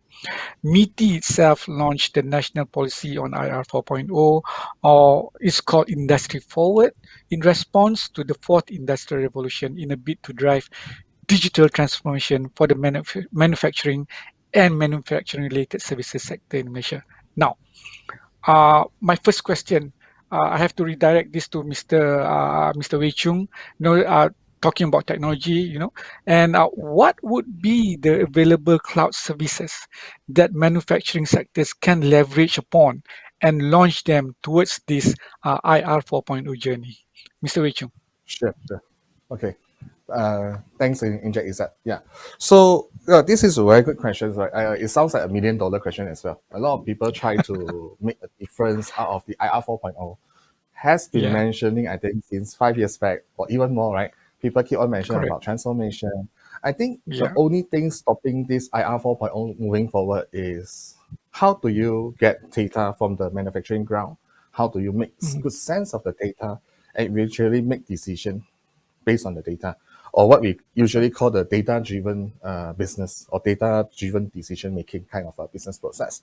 And this has been demonstrated very well in some of the huge digital startup like Grab, Foodpanda, and all this, where they rely heavily on data to transform. And this is also relevant to manufacturing. How do we get this data along, right? And one of the key component is a system what we usually call the OEE, which is the operating equipment effectiveness, or usually in a layman English term, it basically means the machine performance index or the system that you can monitor. I remember I had a conversation with one of our local car manufacturers, Malaysia, 2 years back, right? And they told me, hey, Wei Chong, I have a problem in knowing my machine status. And this machine breakdowns on a while. Once in a while, like in every few months, it breaks down. When it breaks down, the whole assembly line stops, right? Yeah. And the only Yeah. scientific way I can know about whether this machine will work is by calling an uncle. Hey, Inject Ramli, is the machine is going to work for the next few weeks? Then this uncle of a mechanic's uncle has to go down to the manufacturing floor, knock at the machine, check on the temperature and the vibration and everything, and say, boss, maybe it will run for another 2 weeks without breaking down, right? Without servicing it.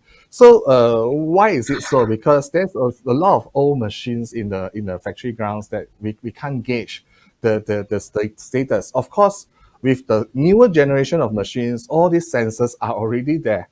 But the problem is that the data shows in the machine stops at the machine. It never transfer to your desktops, right? So OEE is also idea is what we usually call the IoT, Internet of Things, right? When you transfer data all the way from the ground, from the sensors to your desktop, you start analyzing with the data. Let me give you another good example on how this OEE can be made as the supreme situation. So this happened in Foxconn, right? One of the very big so-called semiconductor manufacturing or SMP company for this iPhone, Samsung, and so on, right? They can now precisely know that before a machine's breakdown, they will change the parts, because every single machine breakdown during the manufacturing will cost them millions of dollars, and the whole assembly line stop for 3 hours to replace the parts. So what they will do is they will replace the parts before the parts breaks down, before the assembly starts. So this is how, by measuring machinery's performance, they can actually help you to predict downtime, or what we usually call preventive maintenance. But what is more than that, right? Because all these are costs to make sure of operational efficiency. But the next thing is that by also knowing the status of your assembly line, you basically control your output. Let me give you another good example. I'm not sure whether you guys have heard about the egg prices drop a lot. Maybe you didn't feel it because you still buy the same price from online and so on. At the But same then price, for the yeah. supplier, it means a lot, you know. So if you have followed the news so-called closely, it will say that actually more than 60% of the eggs now supplied in the market cannot reach to the consumer. and they have to dispose it. So this is the supply and demand problem that I mentioned earlier on. Why is it so? Yeah. Because schools are not opening, restaurants are not opening. So the consumption of Mhm. eggs in all these commercial places has been greatly reduced. This actually Right. affect the supply of the eggs, right? So why does it relate to this supply? So this is where the supply chain management system should kicks in. Okay, where the distribution management system should kicks in. And of course, last but not least, even with the sensories information that I mentioned on the manufacturing ground will basically help you to monitor your production, right?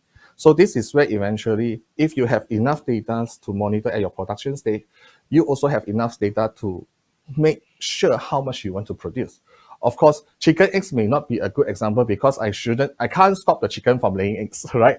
But imagine in the manufacturing lines, right? When you make FMCGs, when you are making these biscuits, Yeah. flour, canned Yeah. drinks, all these are very good example, right?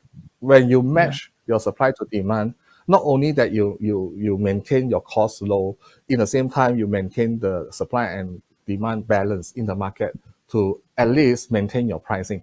You may probably now start seeing a lot of hypermart that start giving huge bulk of promotion like bundles of shampoos because it's going to expire soon because pandemic has started last year, right?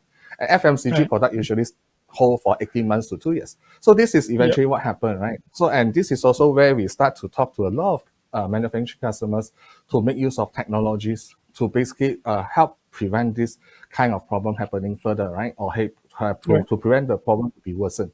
And like what I said, ERP solutions usually are expensive in people's mind, but there are also ERP solution in the SaaS model that make it affordable for most of the SME manufacturers. And most Exactly. importantly is that the implementation time for SaaS model is usually much quicker than the conventional ERP deployment.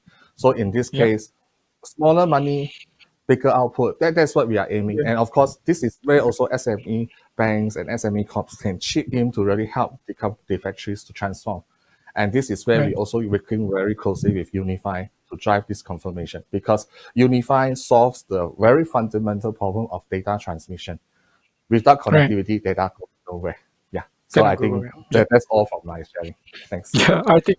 Thank you, Mr. Rich. I think it's a brilliant answer to the question on how digital innovations play a role for manufacturers. So, ladies and gentlemen, for those who have you just joined in this webinar, we are discussing on how the pandemic has dramatically accelerated innovations in the manufacturing sector. So we just heard Mr. Wei Chung describe the various tools or the various ways that we can implement technology, for manufacturers, ranging from IoT up to ERP on SaaS, or in this case as software as a service. So it's not just actually not that expensive. I know those are the questions, those are the primary questions that you manufacturers ask. Will it be expensive? How soon can I implement or deploy technology at my manufacturing plant? And we've heard Mr. Wei Chung describe that. Now, I would like to bring your screen to Mr. Sivarao from SME Corp. Now, the question is, sorry, can you please share some instances that SME Corp has assisted manufacturers with technology adoption that has resulted in their positive growth trajectory? And from your personal experience, what are the specific lessons with these SMEs? Mr. Siva. Thank you, Encik Izzat. Okay, well, like what Mr. Wei Chung have shared earlier, there are a lot of solutions available, technology, digital solutions available for any type of businesses, right? So the first question is, to the SMEs, are they ready to adopt this technology and solutions?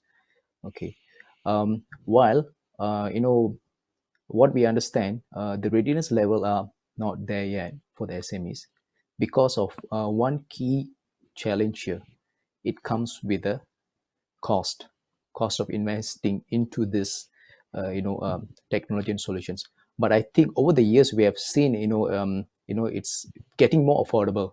Solutions, digital solutions are getting more affordable. It works based on subscriptions model, so that the small businesses can afford it actually, including the manufacturing. Okay, so within SME Corp, what we have done, we perfectly understand the challenges here. So that's why we have, even before COVID, when the blueprint of Industry 4.0 was Yep. launched, even before that, during the industrial plan earlier, actually, there are programs provided, programs introduced to help the small medium enterprises, especially the manufacturing sectors. In our case, we provide matching grant actually. Okay, so although the program looks generic, for example, we have a program called as Biz Up. This is basically an accelerator program. So we provide, the government will reimburse half of the cost, the expenses that is incurred by SME for the allowed scope, approved scope. So one of it is, technology adoption and digitization actually.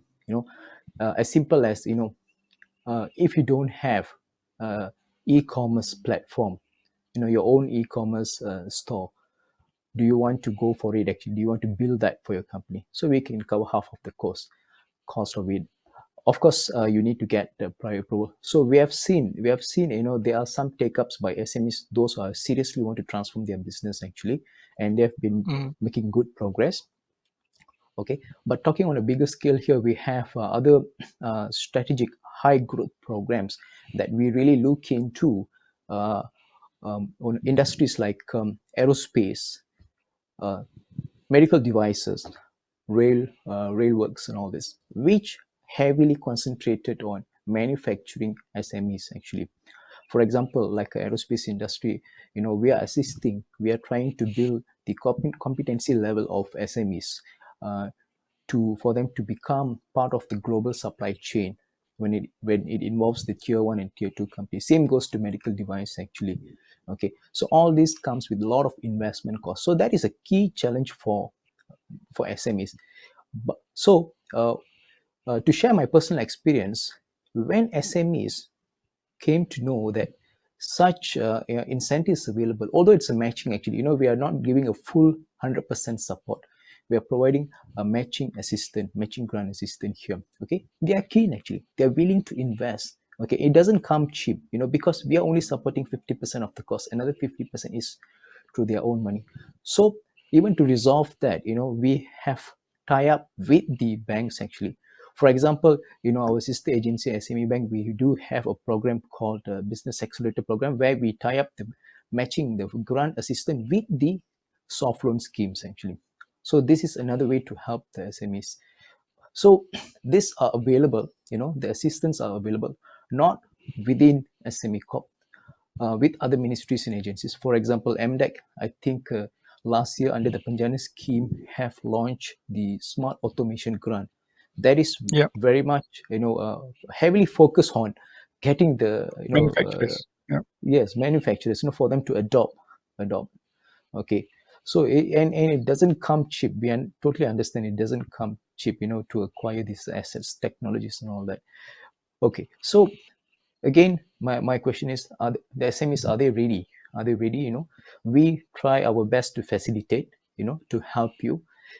In a way, we want to reduce your cost of doing business, so that whatever gain that you make from this this under this reimbursement scheme, you can reinvest back. That can ease your cash flow a bit actually. Yeah. But we are even before COVID, we are already promoting the the adoption of SMEs, especially the manufacturing companies, towards to Industry 4.0. Okay, so so right now we have programs ongoing. The matching grant programs ongoing. Like Biz Up. We have a program for high growth industries, like I mentioned, aerospace, medical devices. We also have another program focusing on Bumiputera entrepreneurs. So all these have the digital and technology adoption scope. So we are very much encouraging for them to look into that part actually. Okay, so this is what we are doing.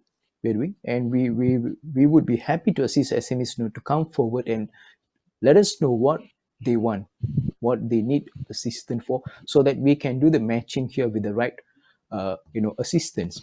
Sometimes the they not all programs can suit to their type of business. However, we are there to provide the right platform for them to engage and do the matching. Right. Okay, Thank you, Mr. Siva. I think this is becoming a very fantastic, very interesting webinar. We have plenty of information for you, ladies and gentlemen, that can be shared by by our panelists today.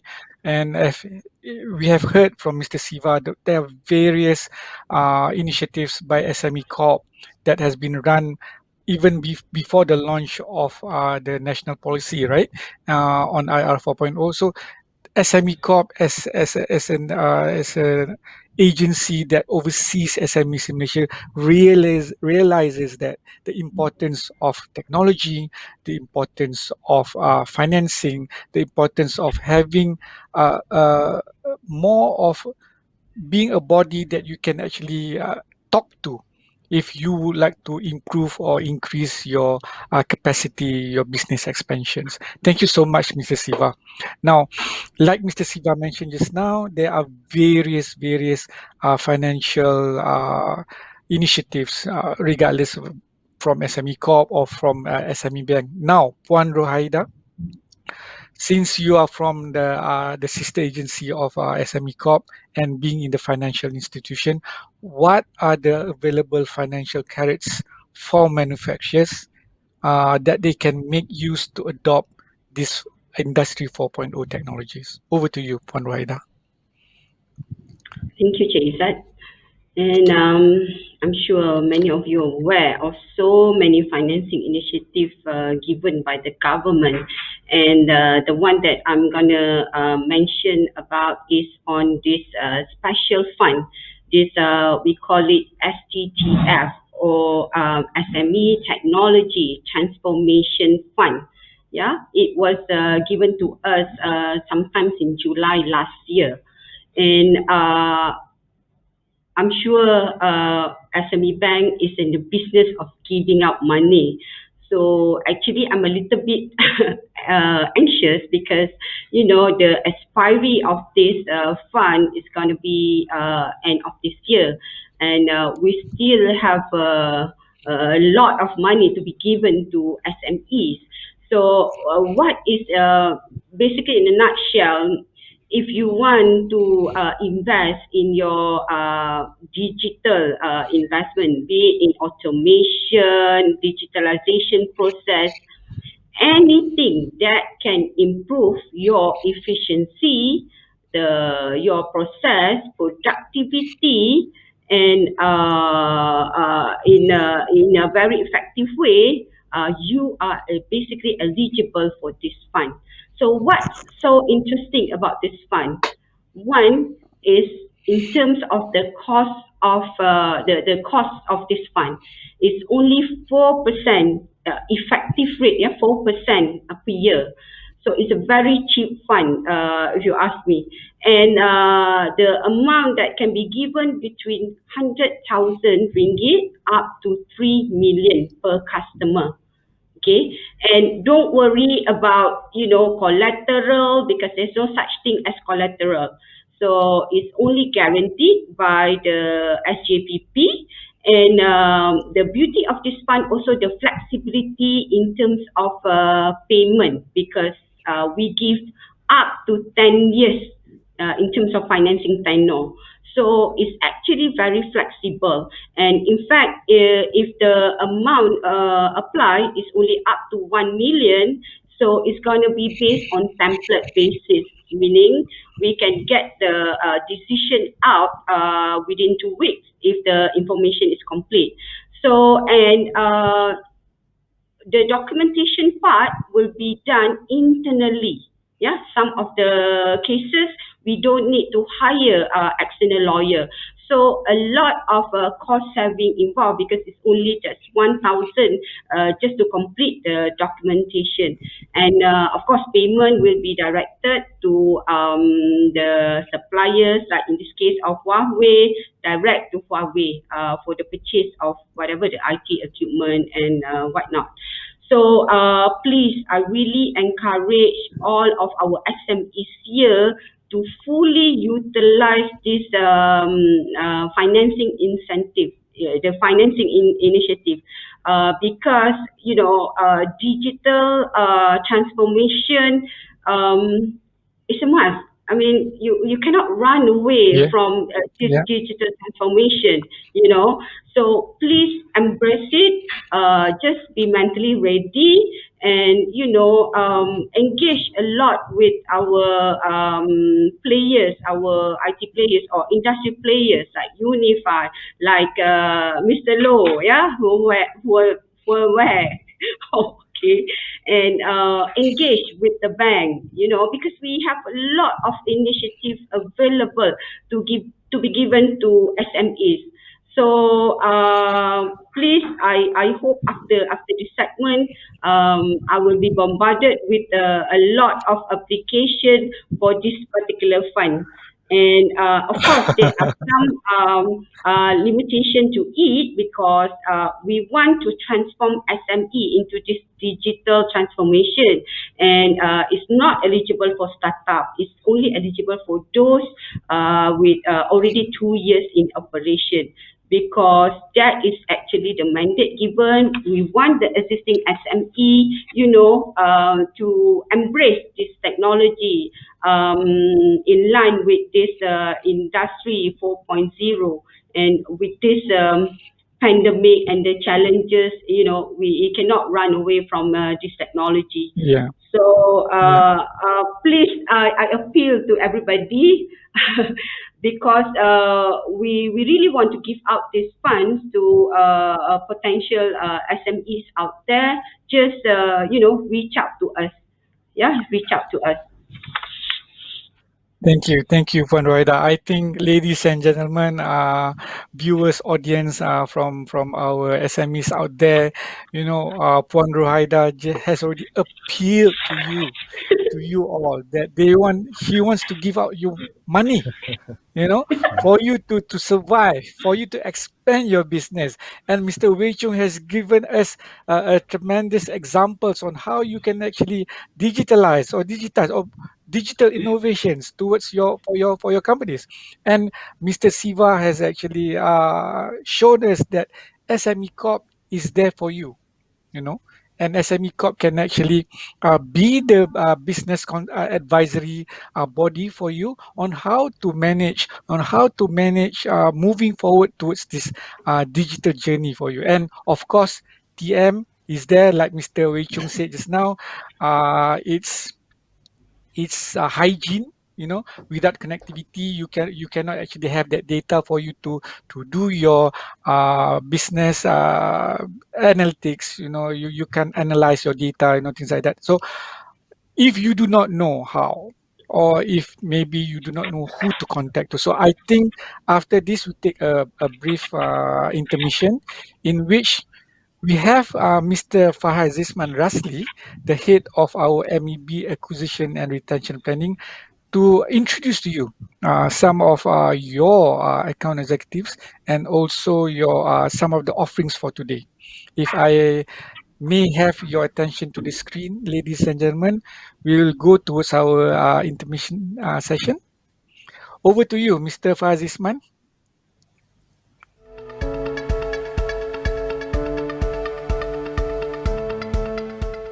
Assalamualaikum and hello everyone. My name is Farhaiz Isman Rasli from SME segment Unifi, or IS for short. Semua sihat? During this lockdown, kita jangan stress-stress ya. To control the frightening spread of the coronavirus and to ensure our healthcare system will not collapse, the lockdown is essential.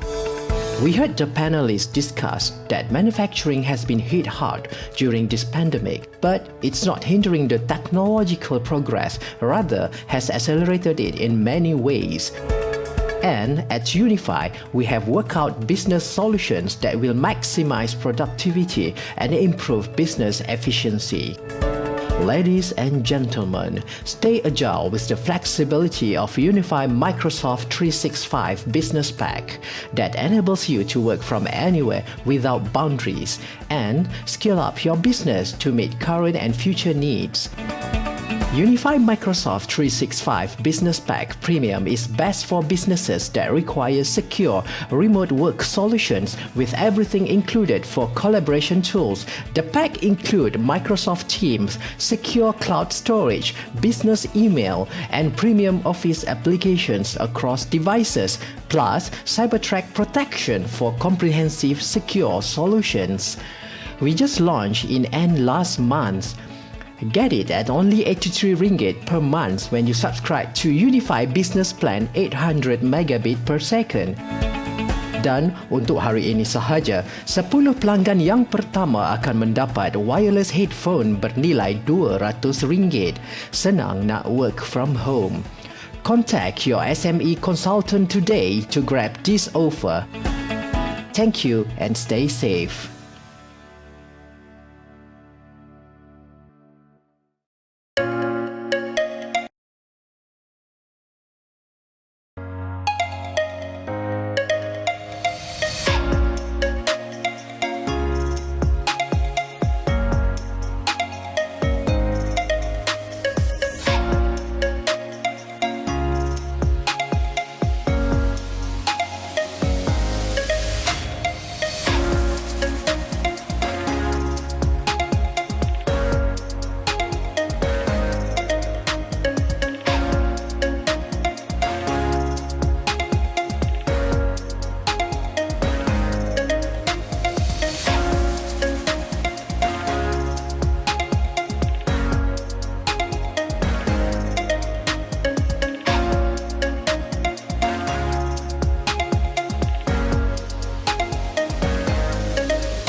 Efficiency, cost, productivity.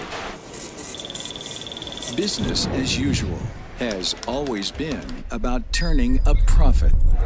If you stop to think about it, what more is there?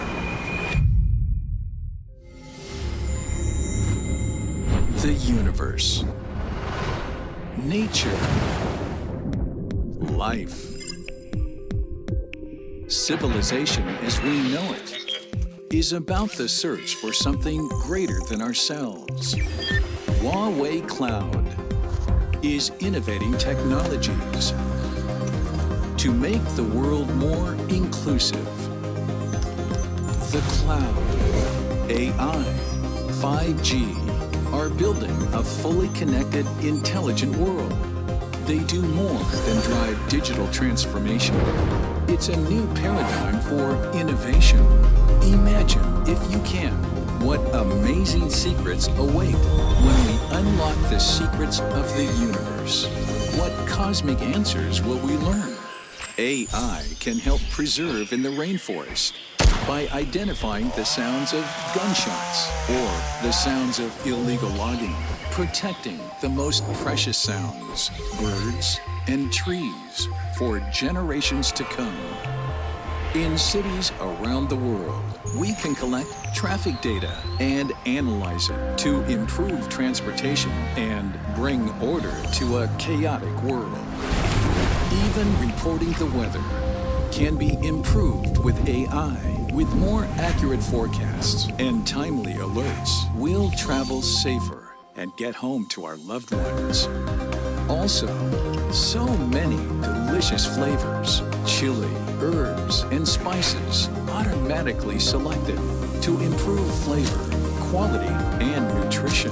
Delightful flavor explosions to dazzle our taste buds. A cloud for everyone, unleashing the power of innovation making every day better. A cloud for pervasive intelligence and a better future. Huawei Cloud. Grow with intelligence.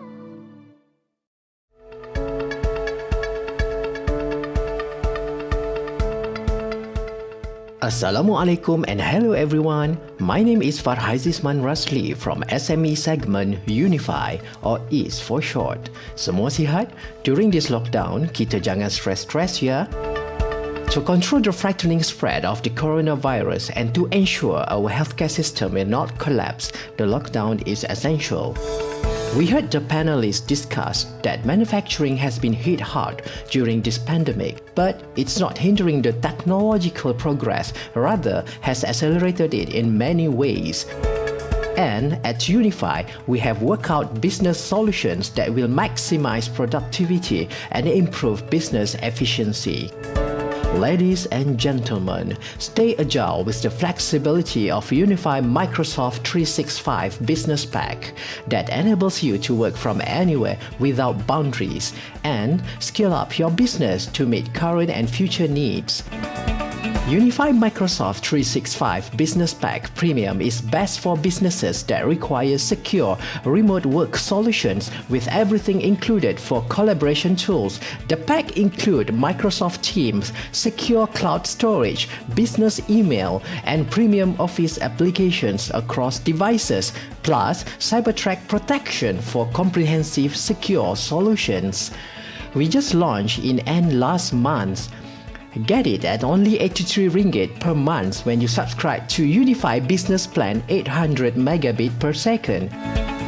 Dan untuk hari ini sahaja, 10 pelanggan yang pertama akan mendapat wireless headphone bernilai 200 ringgit. Senang nak work from home. Contact your SME consultant today to grab this offer. Thank you and stay safe.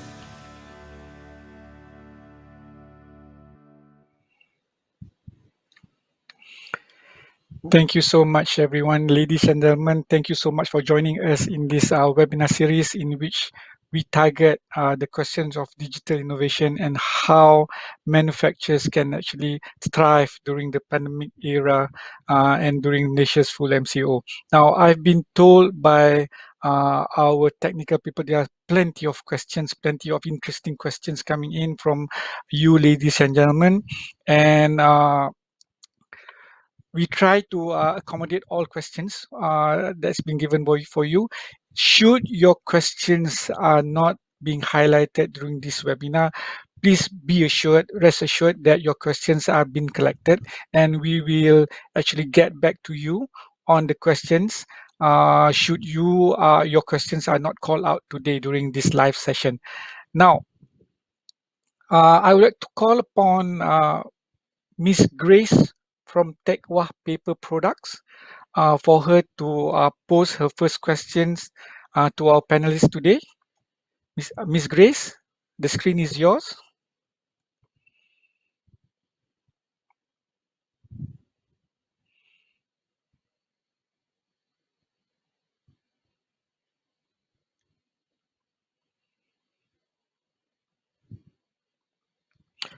Calling Miss Grace from Tekwah Paper Products, Alor Gajah.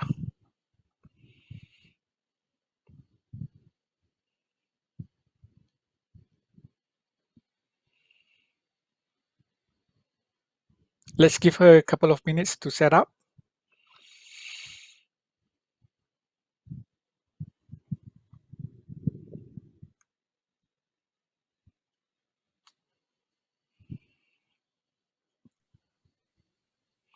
Okay, question from Miss Grace of Tekwah Paper Products. Since pandemic, most of the office and management are working from home. We encountered the bandwidth is very bad. Now, can Unifi improve the infrastructure, especially at Alor Gajah area? How can we improve the speed in order for all the SMEs able to use the cloud services? And any suggestions from Mr. Low? Now, I would like to take upon this question since it revolves around the connectivity of the internet connectivity of your area, Miss Grace. we have our, I can feel you because I'm also from Melaka, from the Alor Gajah area. I do feel you, Miss Grace. And because of probably that everyone is actually moving towards online. But then we realized that we need to improve the connectivity since everyone is going online now.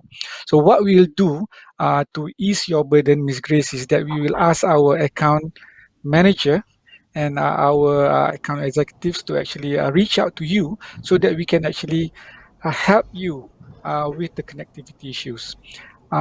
Chisman, do you have any words for Miss Grace? Thank you, Izzat. I read the question. One thing that we can check later on, get the details of the address so that our team in Malacca will check the infrastructure. That is one. Second thing, Ms. Grace, I noticed when we work from home, I believe for Rohaida, Mr. Low, so we are competing with our kids on the bandwidth, right? Yeah, So exactly. yeah, they're doing the entertainment. Meanwhile, we are doing this online Yeah. meeting. Some of them is actually playing the online games. So in Unify, we noticed that. That's why for those who need one thing is using the mesh Wi-Fi. That also can help because there are functions that you can prioritize the device, right? So which device actually get more priority. We also have a little bit for the business. Some of even our customers use SD-WAN. SD-WAN is the managed and secure broadband services that you can prioritize the application at application level. So example, you want to make sure that Teams, Microsoft Teams is actually your priority. You can allocate the bandwidth that particular application. So you will not, competing with your kids who want to play games and entertainment. That is actually one of the solution. We will take note, Ms. Grace, on that. We will check what are other things that we can help in the particular location. So if you can share the details, then we get our team from Malacca to assist. Yeah. So, but we Yeah. have multiple of solutions with regards, like I mentioned, to prioritize the application that you want to do at home and even at the office. Thank you, Cik Yusman. I think that's a fantastic answer for us. Like you said, we are competing with not our competitors. We are competing against our children, to access the internet bandwidth, And our and spouse with as the well, yeah? yeah, yeah, They are watching with our all these spouses as Korean well. movies. So I think what Mr. Yusman has suggested is really true, in which we can actually prioritize our applications, and like both of us has mentioned just now to you, Miss Grace, we will ask our TM contact your account manager to actually contact you and to assist you on the connectivity issues in Alor Gajah. I think there's one Now, question with regards to cloud, Izzat. I think there are two questions there. yeah, One is actually on connectivity, but she asked a yeah, question on cloud. Mr. Lau, you yeah, want to respond? yeah, Yeah, sure. I think a few key things, right? Set aside connectivity. I think why we also have this webinar today is that I'm not too sure whether everyone is aware about. Actually, TM is working very close with Huawei and have set up cloud services in Malaysia called the Cloud Alpha Edge, and being saying that now you have cloud facilities work in Malaysia itself, whereby you have much lower latency compared to using some other public cloud services, and most of them actually host in Singapore. So when you have your local facilities hosted in Malaysia, operated by TM, and with the connectivity guarantee, I think that will give you a supreme cloud working experience. And that is where I think where Inject Usman and also Inject Izzat can basically work together with the connectivity to make that cloud service available at your area, for sure, right? And of course, another small tips is that I also noticed that has a product called Unifi Mobile, right? So as my personal practice, I always keep a personal so-called hotspot, mobile hotspot, for the reason that I know the kids, whether they are watching movies or they are doing their Google Classroom or Zoom Classroom. And I have two kids, right? So imagine that when two of them stream videos at home, and sometimes I have to do this kind of webinar series. So I will always have the hotspot as a backup, just in case that they overuse the bandwidth. I still have my own dedicated bandwidth. So perhaps there's also a chance for TM to start bundling this Unifi so-called With the mobile offer, yeah. to make it the Mobile, next yeah. stage. Yeah, yeah. Look, I just want to add on that Izan, yeah, because when we talk about cloud, last time if you want to access the application, this on-prem, you need to go back to your office, right? They call it backhauling, Yeah, right? yeah. Now no more. That's why No everything more. we go straight to the cloud. This service is actually hosted in our data center, and our data center, like Mr. Low mentioned, is now reside in Malaysia. The data residency, the security is actually covered there in our tier 3 data center. So that actually how we help the SMEs and even the manufacturers, if they need requirement for the cloud services that probably require a little bit of data residency in Malaysia. So I think it's a very good question. Thank you very much. And we take note on your issues. Then we will get our people to call you and get more information about infrastructure. Thank you, Lo, for highlighting about our cloud services. All right, thank you, Miss Grace from Malu Gajah. Now we have the second question from Encik Shamsul Azman of the Malaysian Timber Industry Board. Encik Shamsul, the screen is all yours. Assalamualaikum and Waalaikumsalam. okay. Good afternoon. I have two questions here. The first question is for it is apparent that data collection is very crucial in decision making. So, what are the best way for a company to collect and analyze data? And once you get those data, how can it convince the entire company, especially the upper management, to change? And the second question for Encik Izzat is that what are the solutions that TM has to help entrepreneurs to embrace digitalization?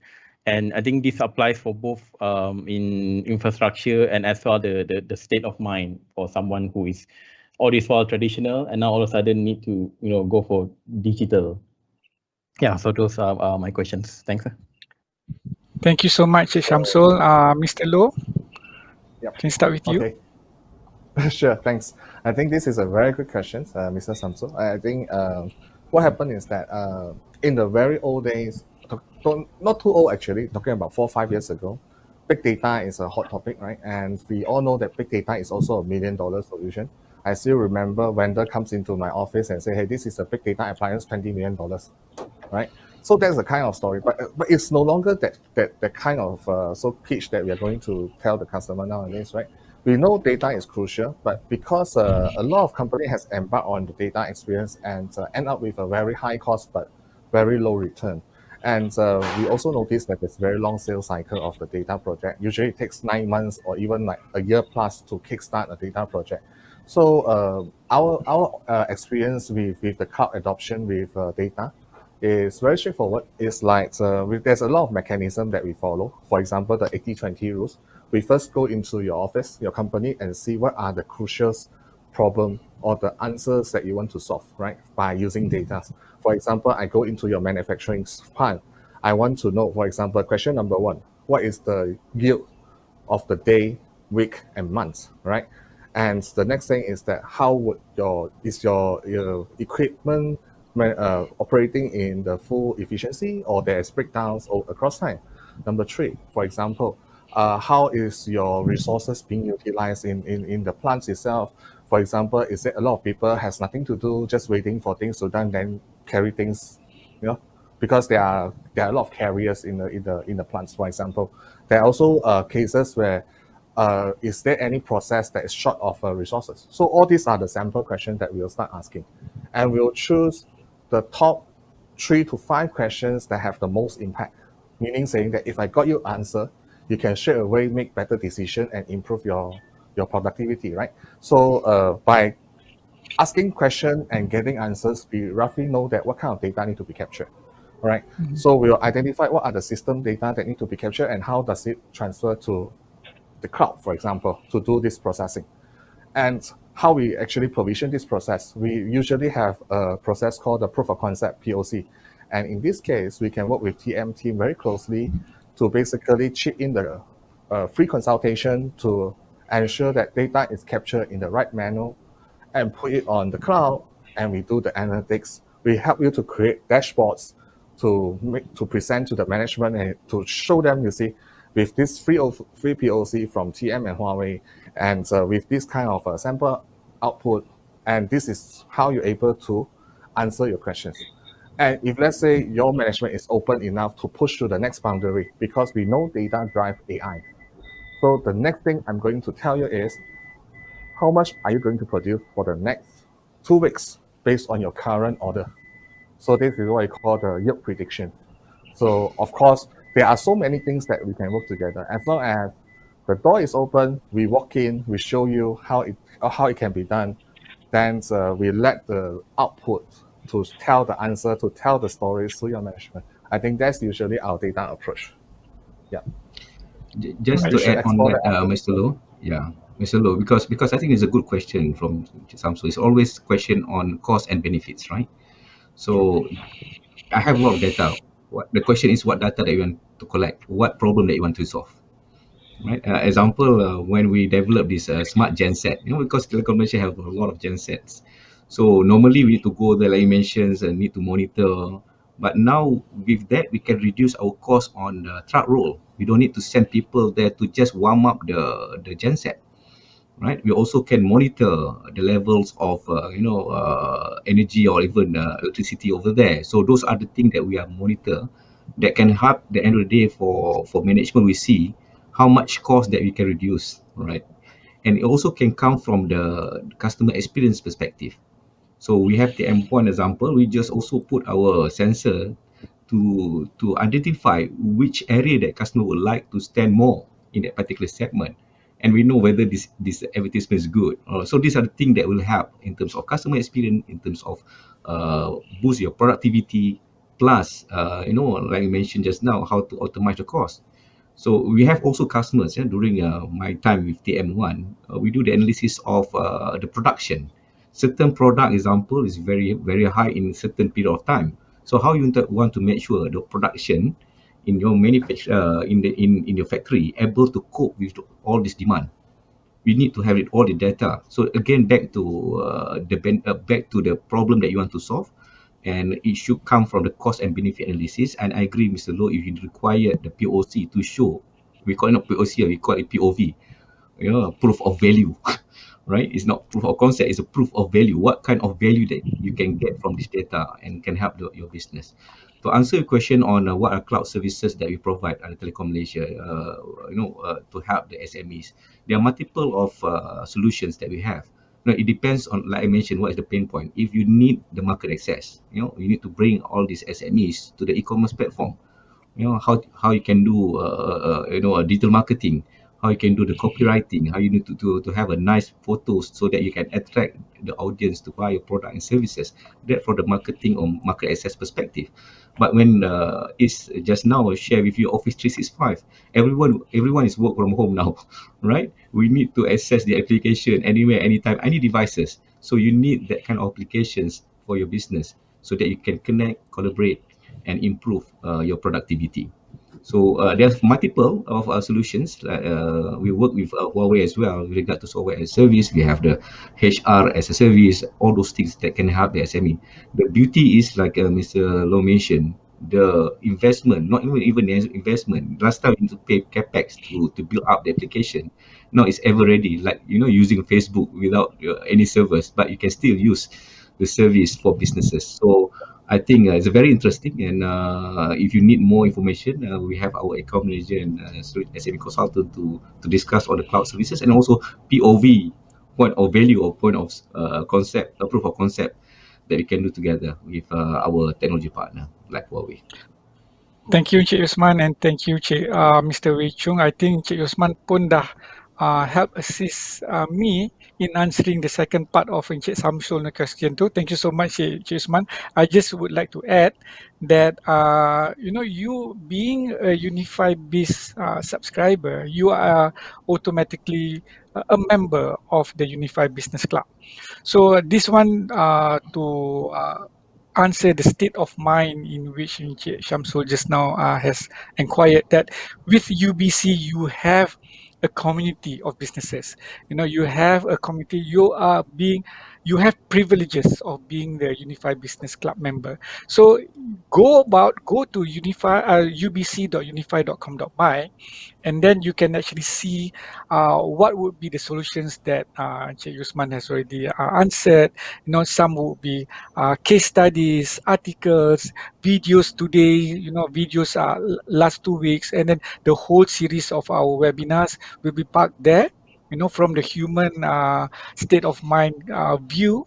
And this, as a community, we can actually help you in bringing towards a journey towards digitalization, right? Is that just Thank one you so thing? much. Yeah, Because I mentioned about software-defined wide area network, which is a secure and managed broadband SD1. that you Yeah. can prioritize your application. If you need that more information, we're going to so-called launch for the SME.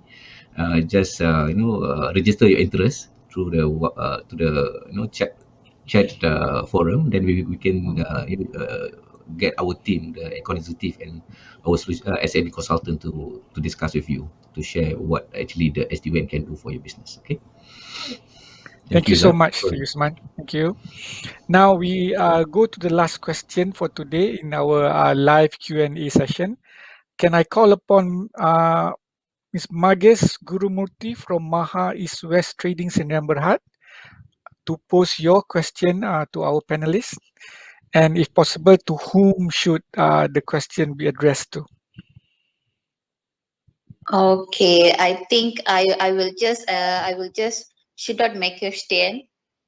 So my Thank you, question Ms. is, Mages. even we have all the access to the internet and high tech technology, but yet still we need human beings brains, or we need our staff physically to on the place or situation. But since the government are not allowing us to travel on some reasons, uh, on some reasons, so this is badly affected on the manufacturing side, because we as a human beings are the handler of our missions and production outcome. And I really think that this pandemic have badly affect especially on the manufacturer entrepreneurs, and I just wanted to know how you guys are look into it, and what's your opinion on this. Thank you, Ms. Mages. Thank you for a very deep question. If you ask me, I think I open the question to the floor to our panelists. You can actually chip in for your part of your answer to Ms. Mages' question. Yes, thank you. Okay. Lo, you want to Let me take take that this. first? Yeah. Yeah. Yeah, Mr. Or Rachel. anyone else? You want to try? I will Yeah. approach from a technology perspective. Yes, Maybe thank you I'll so just much. a short one, right? A quick one. So, actually, starting about 2 years ago, we have started conversation with some of the Penang factories, manufacturers, on the topic or conversation of unmanned factory. Of course, our conversation during that time is not really because of to get prepared for this pandemic, because we wouldn't know about these pandemics until we come, Yeah, right? yeah. So, but our conversation that time is more towards like to show off technologies, right? I mean, that's a very truthful answer. And we have a concept called digital twins. So what happened is that I and my partners, basically in Penang, we have selected one of the customers to basically implement a technology called what we call the digital twins. Okay, so what happened is that we understand that the service engineer need to travel around to service the machinery. Okay, but the problem is that the engineers, when they fly around, it's not very cost effective, and in the same time, sometimes when it comes to critical stage, you can't be in two places in a very short time. So where we have come up with this idea called digital twin is that there is a VR glasses that the engineer will wear, and basically when they look at the machine, the VR glasses will use AI to identify the problem on the machineries and basically give a step-by-step instruction on the engineers to do the servicing. So this actually solved the problem of having in-depth knowledge engineers to do the field servicing. So in cut it short is that we will use digital twins kind of technologies to minimize the staff movement, and in the same time we enable lower skill engineers to do servicing for highly tech machineries. that is actually the ideas that we have put in place 2 years ago, and we have successfully implemented at one site in Penang together with our partners. And even in Penang, there's one of the companies has basically moved the entire floor of manufacturing to fully unmanned. Okay, so perhaps I can share a little bit more about unmanned factory at the last piece of these seminars. Yeah. Sure. Sure. Thank you, Mr. Wei Chung, for your views on Miss Maga's question. Mr. Siva, any thoughts from you? Yes, Inchizar, I think what I can share is some of the uh, examples that currently we are looking into, when we receive requests from the SMEs uh, on transforming their business actually. Okay. So I think it's almost impossible, for you not to have the manpower. I mean, running your operation without manpower. However, I think Yeah. you can reduce that, make it more cost effective actually. And for them to be more skillful. All right. So one of the example that I can share is, we are looking into one of the manufacturer here, which have clearly understood about the need of transforming their business, towards the industry 4.0. So when they came to us, they already have plans, which is very good actually, and they're able to clearly spell out things that okay, if I implement this, I need to invest into this particular assets that will help me to reduce my dependency on the labor actually. I just need one person to run the entire show actually, because the rest would be fully automated. So where we were very happy with this with this transformation. Okay, so again, the challenge what they have is it comes with a huge investment cost. Okay, so of course, the government, I think, not only SME Corp, even the rest, other ministries and agencies are ready to support this kind of transformation. All right.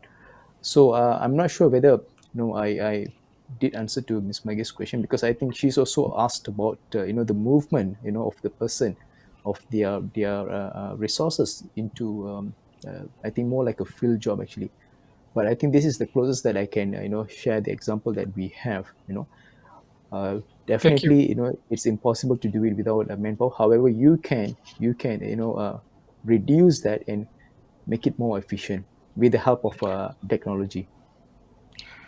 Thank you, Mr. Siva. I think both of the gentlemen here actually said that basically it's upskilling the manpower in your manufacturing environment.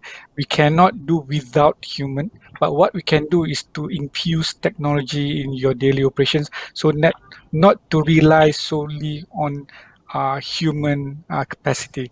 So, Puan Rohaida, any thoughts from you? I think there are a lot of information available out there, and restriction is only a temporary. It's not going to be, like 5 years down the road. Hopefully not. And with this vaccination in process, I think it's gonna be solve the issue of movement. So we just have to be positive, embrace, and leverage on whatever initiative given by the government. So what you need to do is actually to reach out. The only thing that you need now is just a handphone and internet. That's all. So, all the information is in there.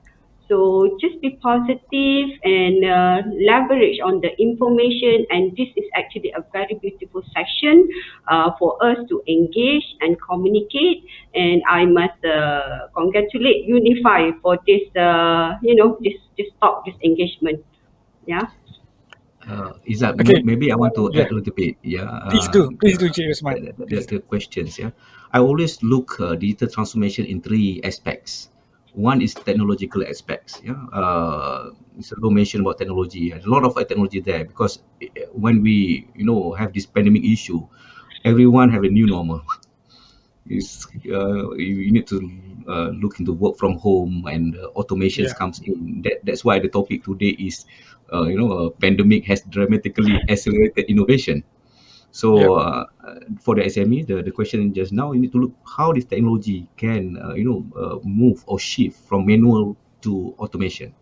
So I totally agree. It's not 100% can be automated, but there's a lot of things I think can be programmed so that example in Telekom Malaysia example, when we have more than 500,000 devices to be managed, cannot be managed by the person looking all the alarms, right? You need to use the RPA, the robots, to eyeballs all this alarm and only pick the one is very critical. So those are the things that we are doing in Telekom Malaysia. Similar in manufacturing company, I believe certain component or certain work or task can be automated.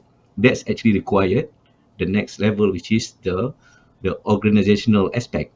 This is the skill part. The skill probably different with the current and the future requirement to look into the data example, to run the IoT example. So that's required a little bit different in terms of how you see technology. That's from the internal factor, the people and the skill.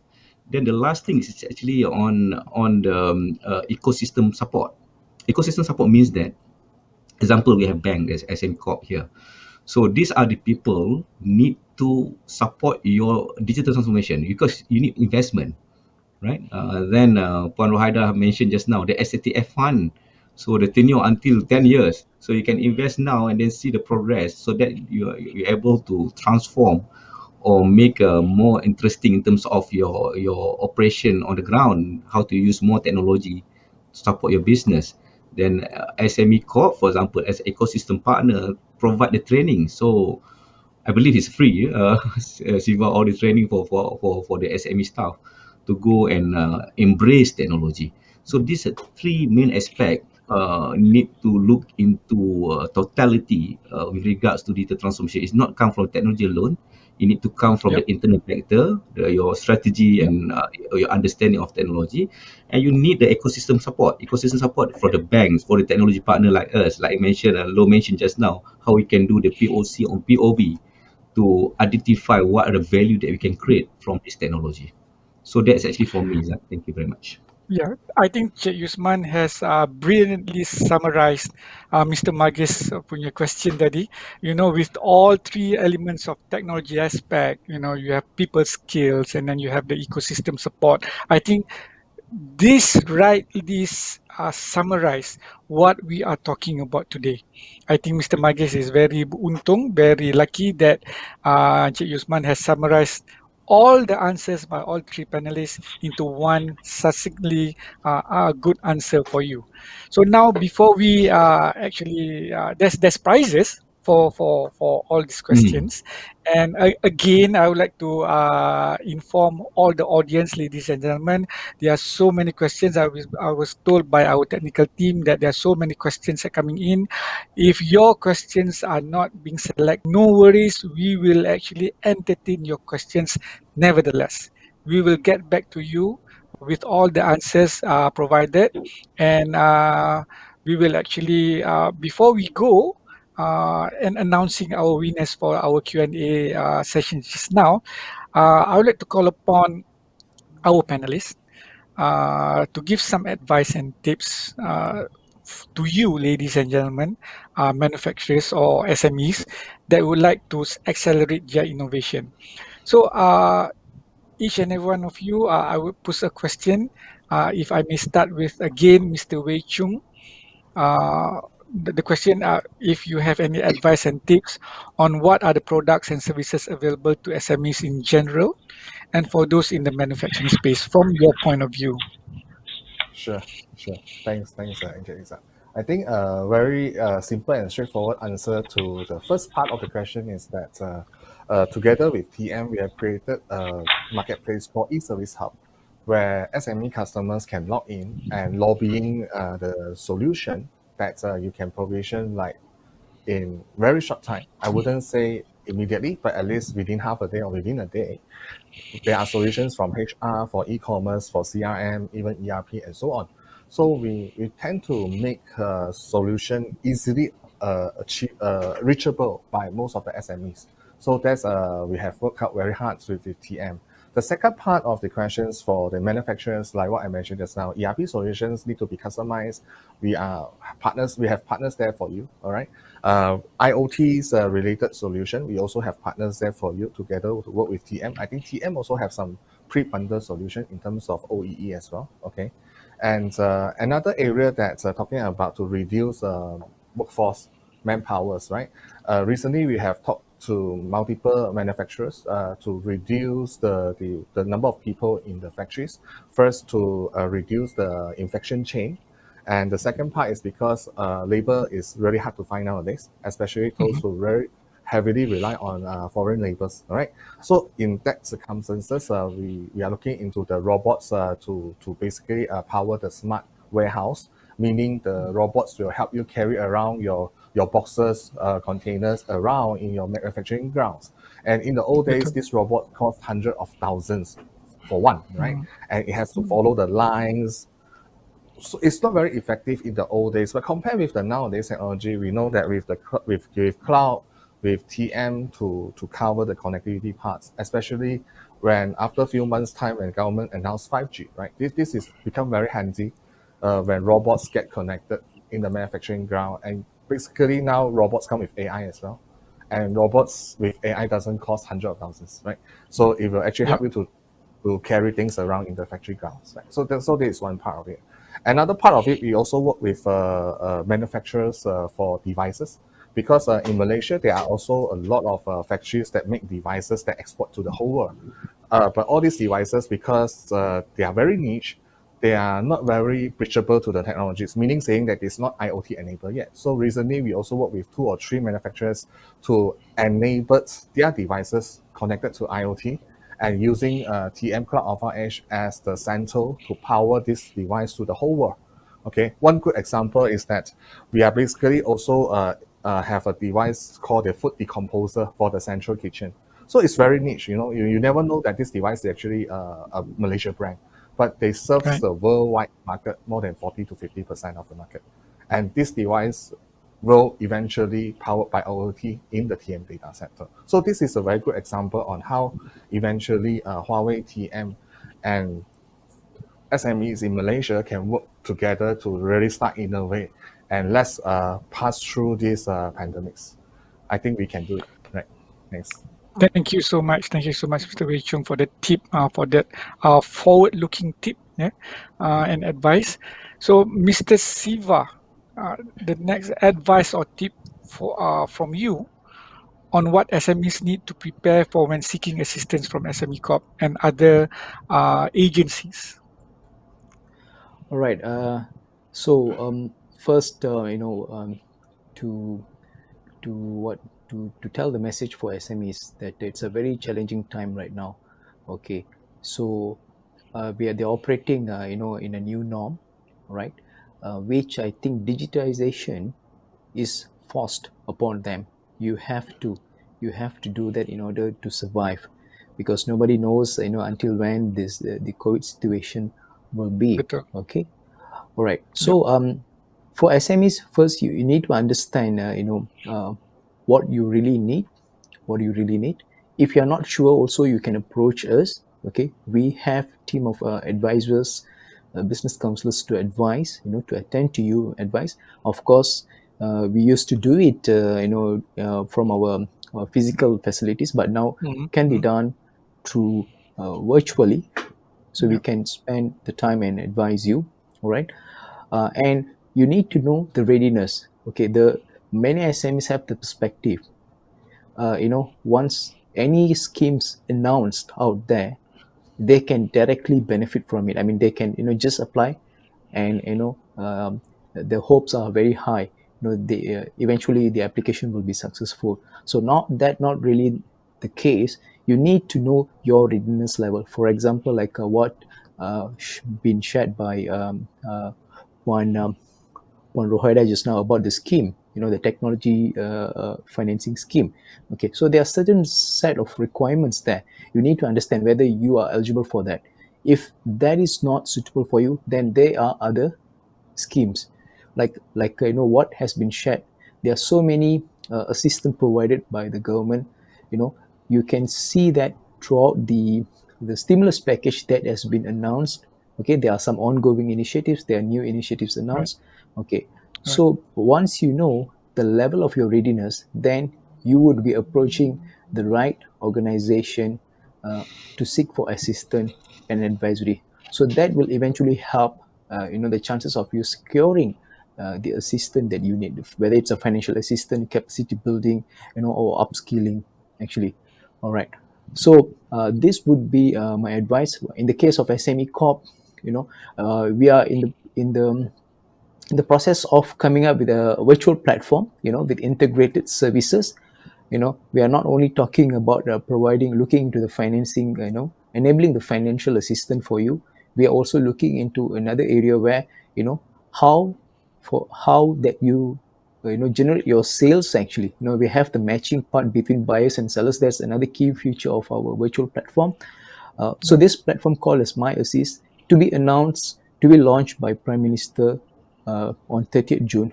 Okay, Fantastic. as long you follow the SMEs out there, you follow our social media site, Instagram, Twitter, and Facebook, you will know what is happening right now. Actually, please take this opportunity. There's no one, there's no one solution that fits all everyone. You need to know exactly, what is needed, and to identify the right scheme. If you do not know, we are there to assist you and to guide you actually. So that would be Right. my tips for SMEs. Thank you so much, Mr. Siva. I think both gentlemen has emphasized that they are there for you, regardless whether they in physical form or in virtual form, right? So I think macam Puan Rohaida juga has been contacting their customers, getting in touch with customers virtually. Like Puan Rohaida said just now, this MCO is not going to be forever. It will soon pass, inshallah. And Puan Rohaida, what advice do you have for businesses that are interested in getting the STTF fund, especially, and any tips in prepping them for that application? Okay, I think I echo with Mr. Siva. You have to identify the readiness, the kind of digital transformation that's suitable for your business operation.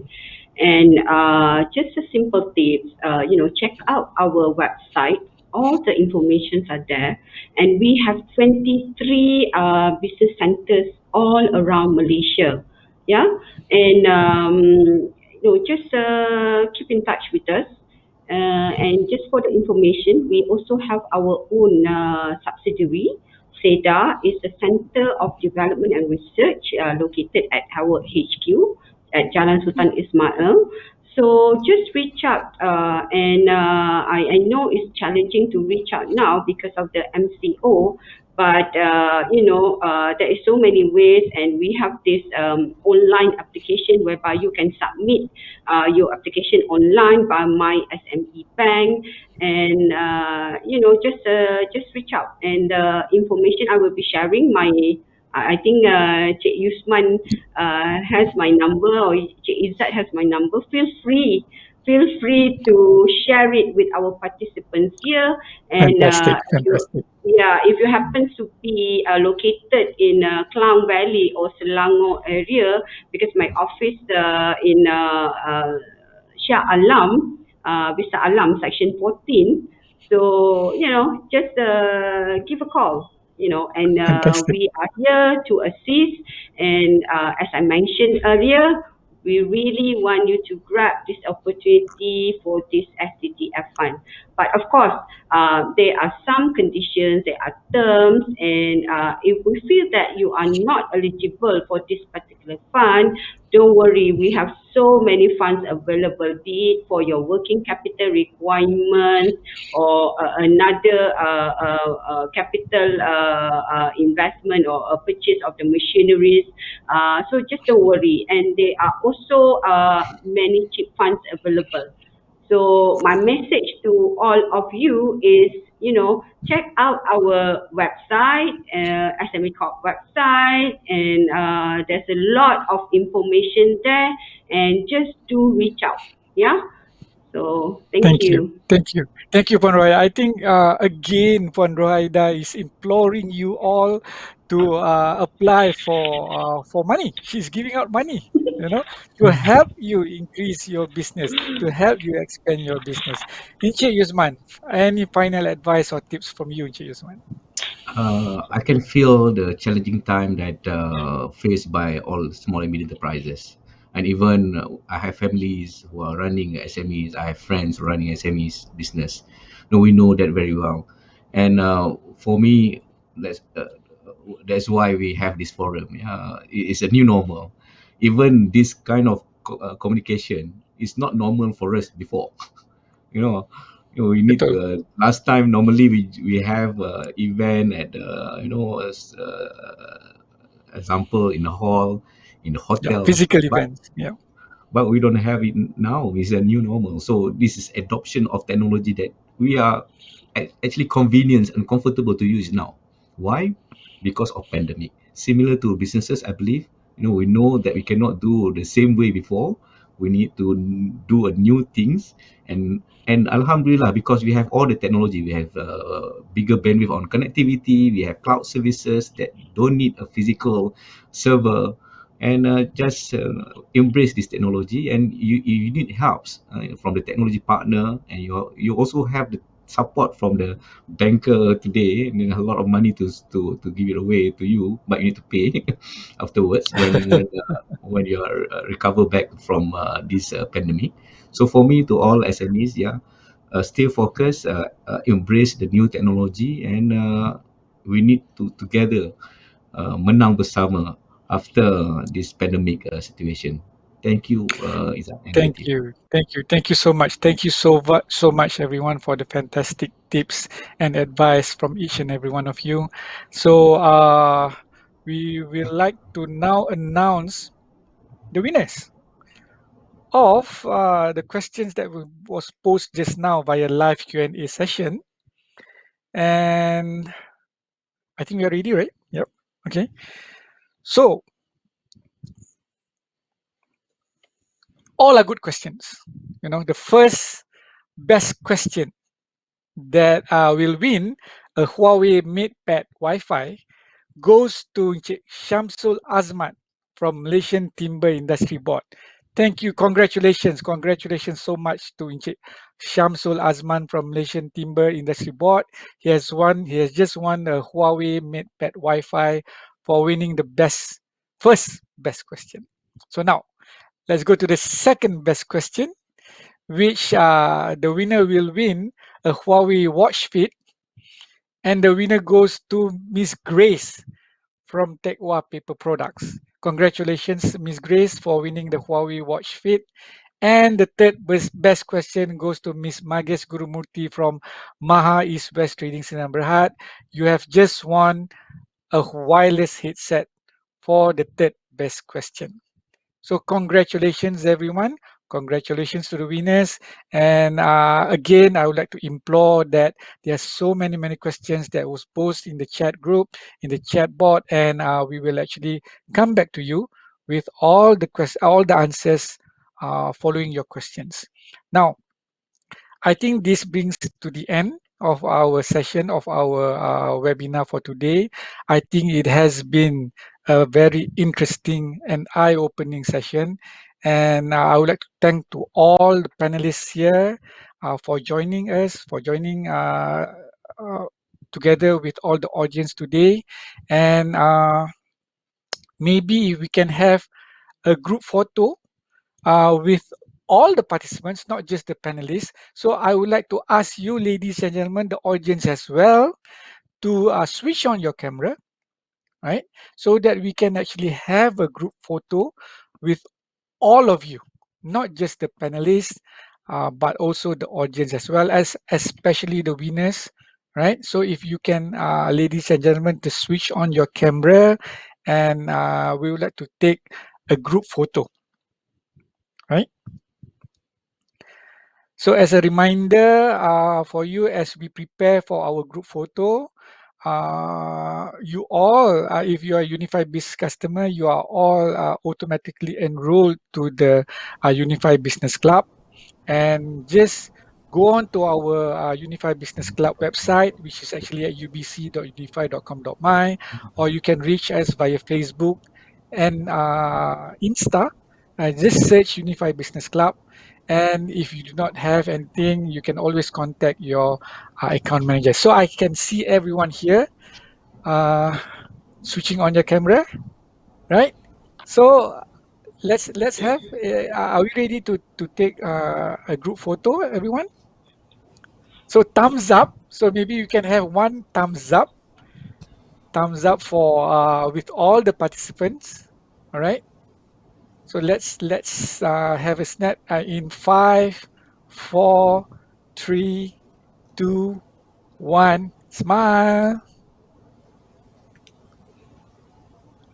And one more freestyle, and in which I would like everyone to scream out SME, when we take this group photo, okay, in 3, 2, 1, SME.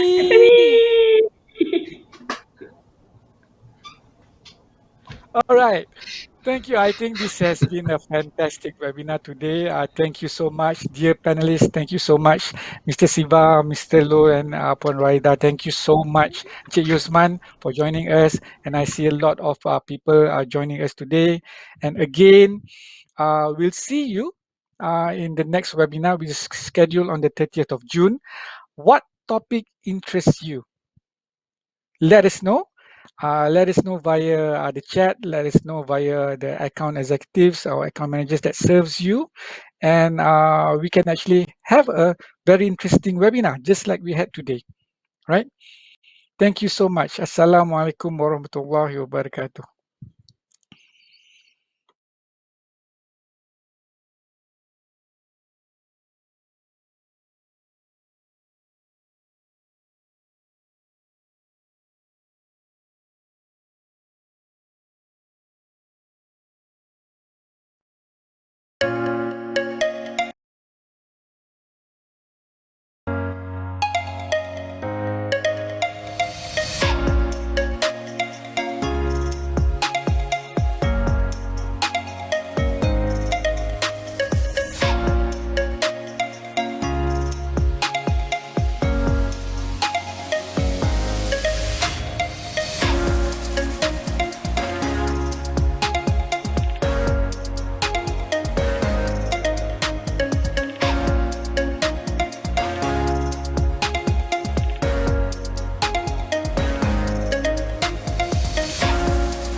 Efficiency, cost, productivity.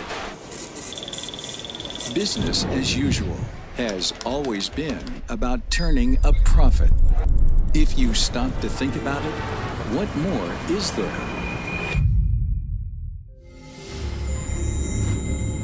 The universe, nature, life, civilization as we know it is about the search for something greater than ourselves. Huawei Cloud is innovating technologies to make the world more inclusive. The cloud, AI, 5G are building a fully connected, intelligent world. They do more than drive digital transformation. It's a new paradigm for innovation. Imagine, if you can, what amazing secrets await when we unlock the secrets of the universe. What cosmic answers will we learn? AI can help preserve in the rainforest by identifying the sounds of gunshots or the sounds of illegal logging, protecting the most precious sounds, birds and trees for generations to come. In cities around the world, we can collect traffic data and analyze it to improve transportation and bring order to a chaotic world. Even reporting the weather can be improved with AI. With more accurate forecasts and timely alerts, we'll travel safer and get home to our loved ones. Also, so many delicious flavors, chili, herbs, and spices automatically selected to improve flavor, quality, and nutrition. Delightful flavor explosions to dazzle our taste buds. A cloud for everyone, unleashing the power of innovation, making every day better. A cloud for pervasive intelligence and a better future. Huawei Cloud. Grow with intelligence.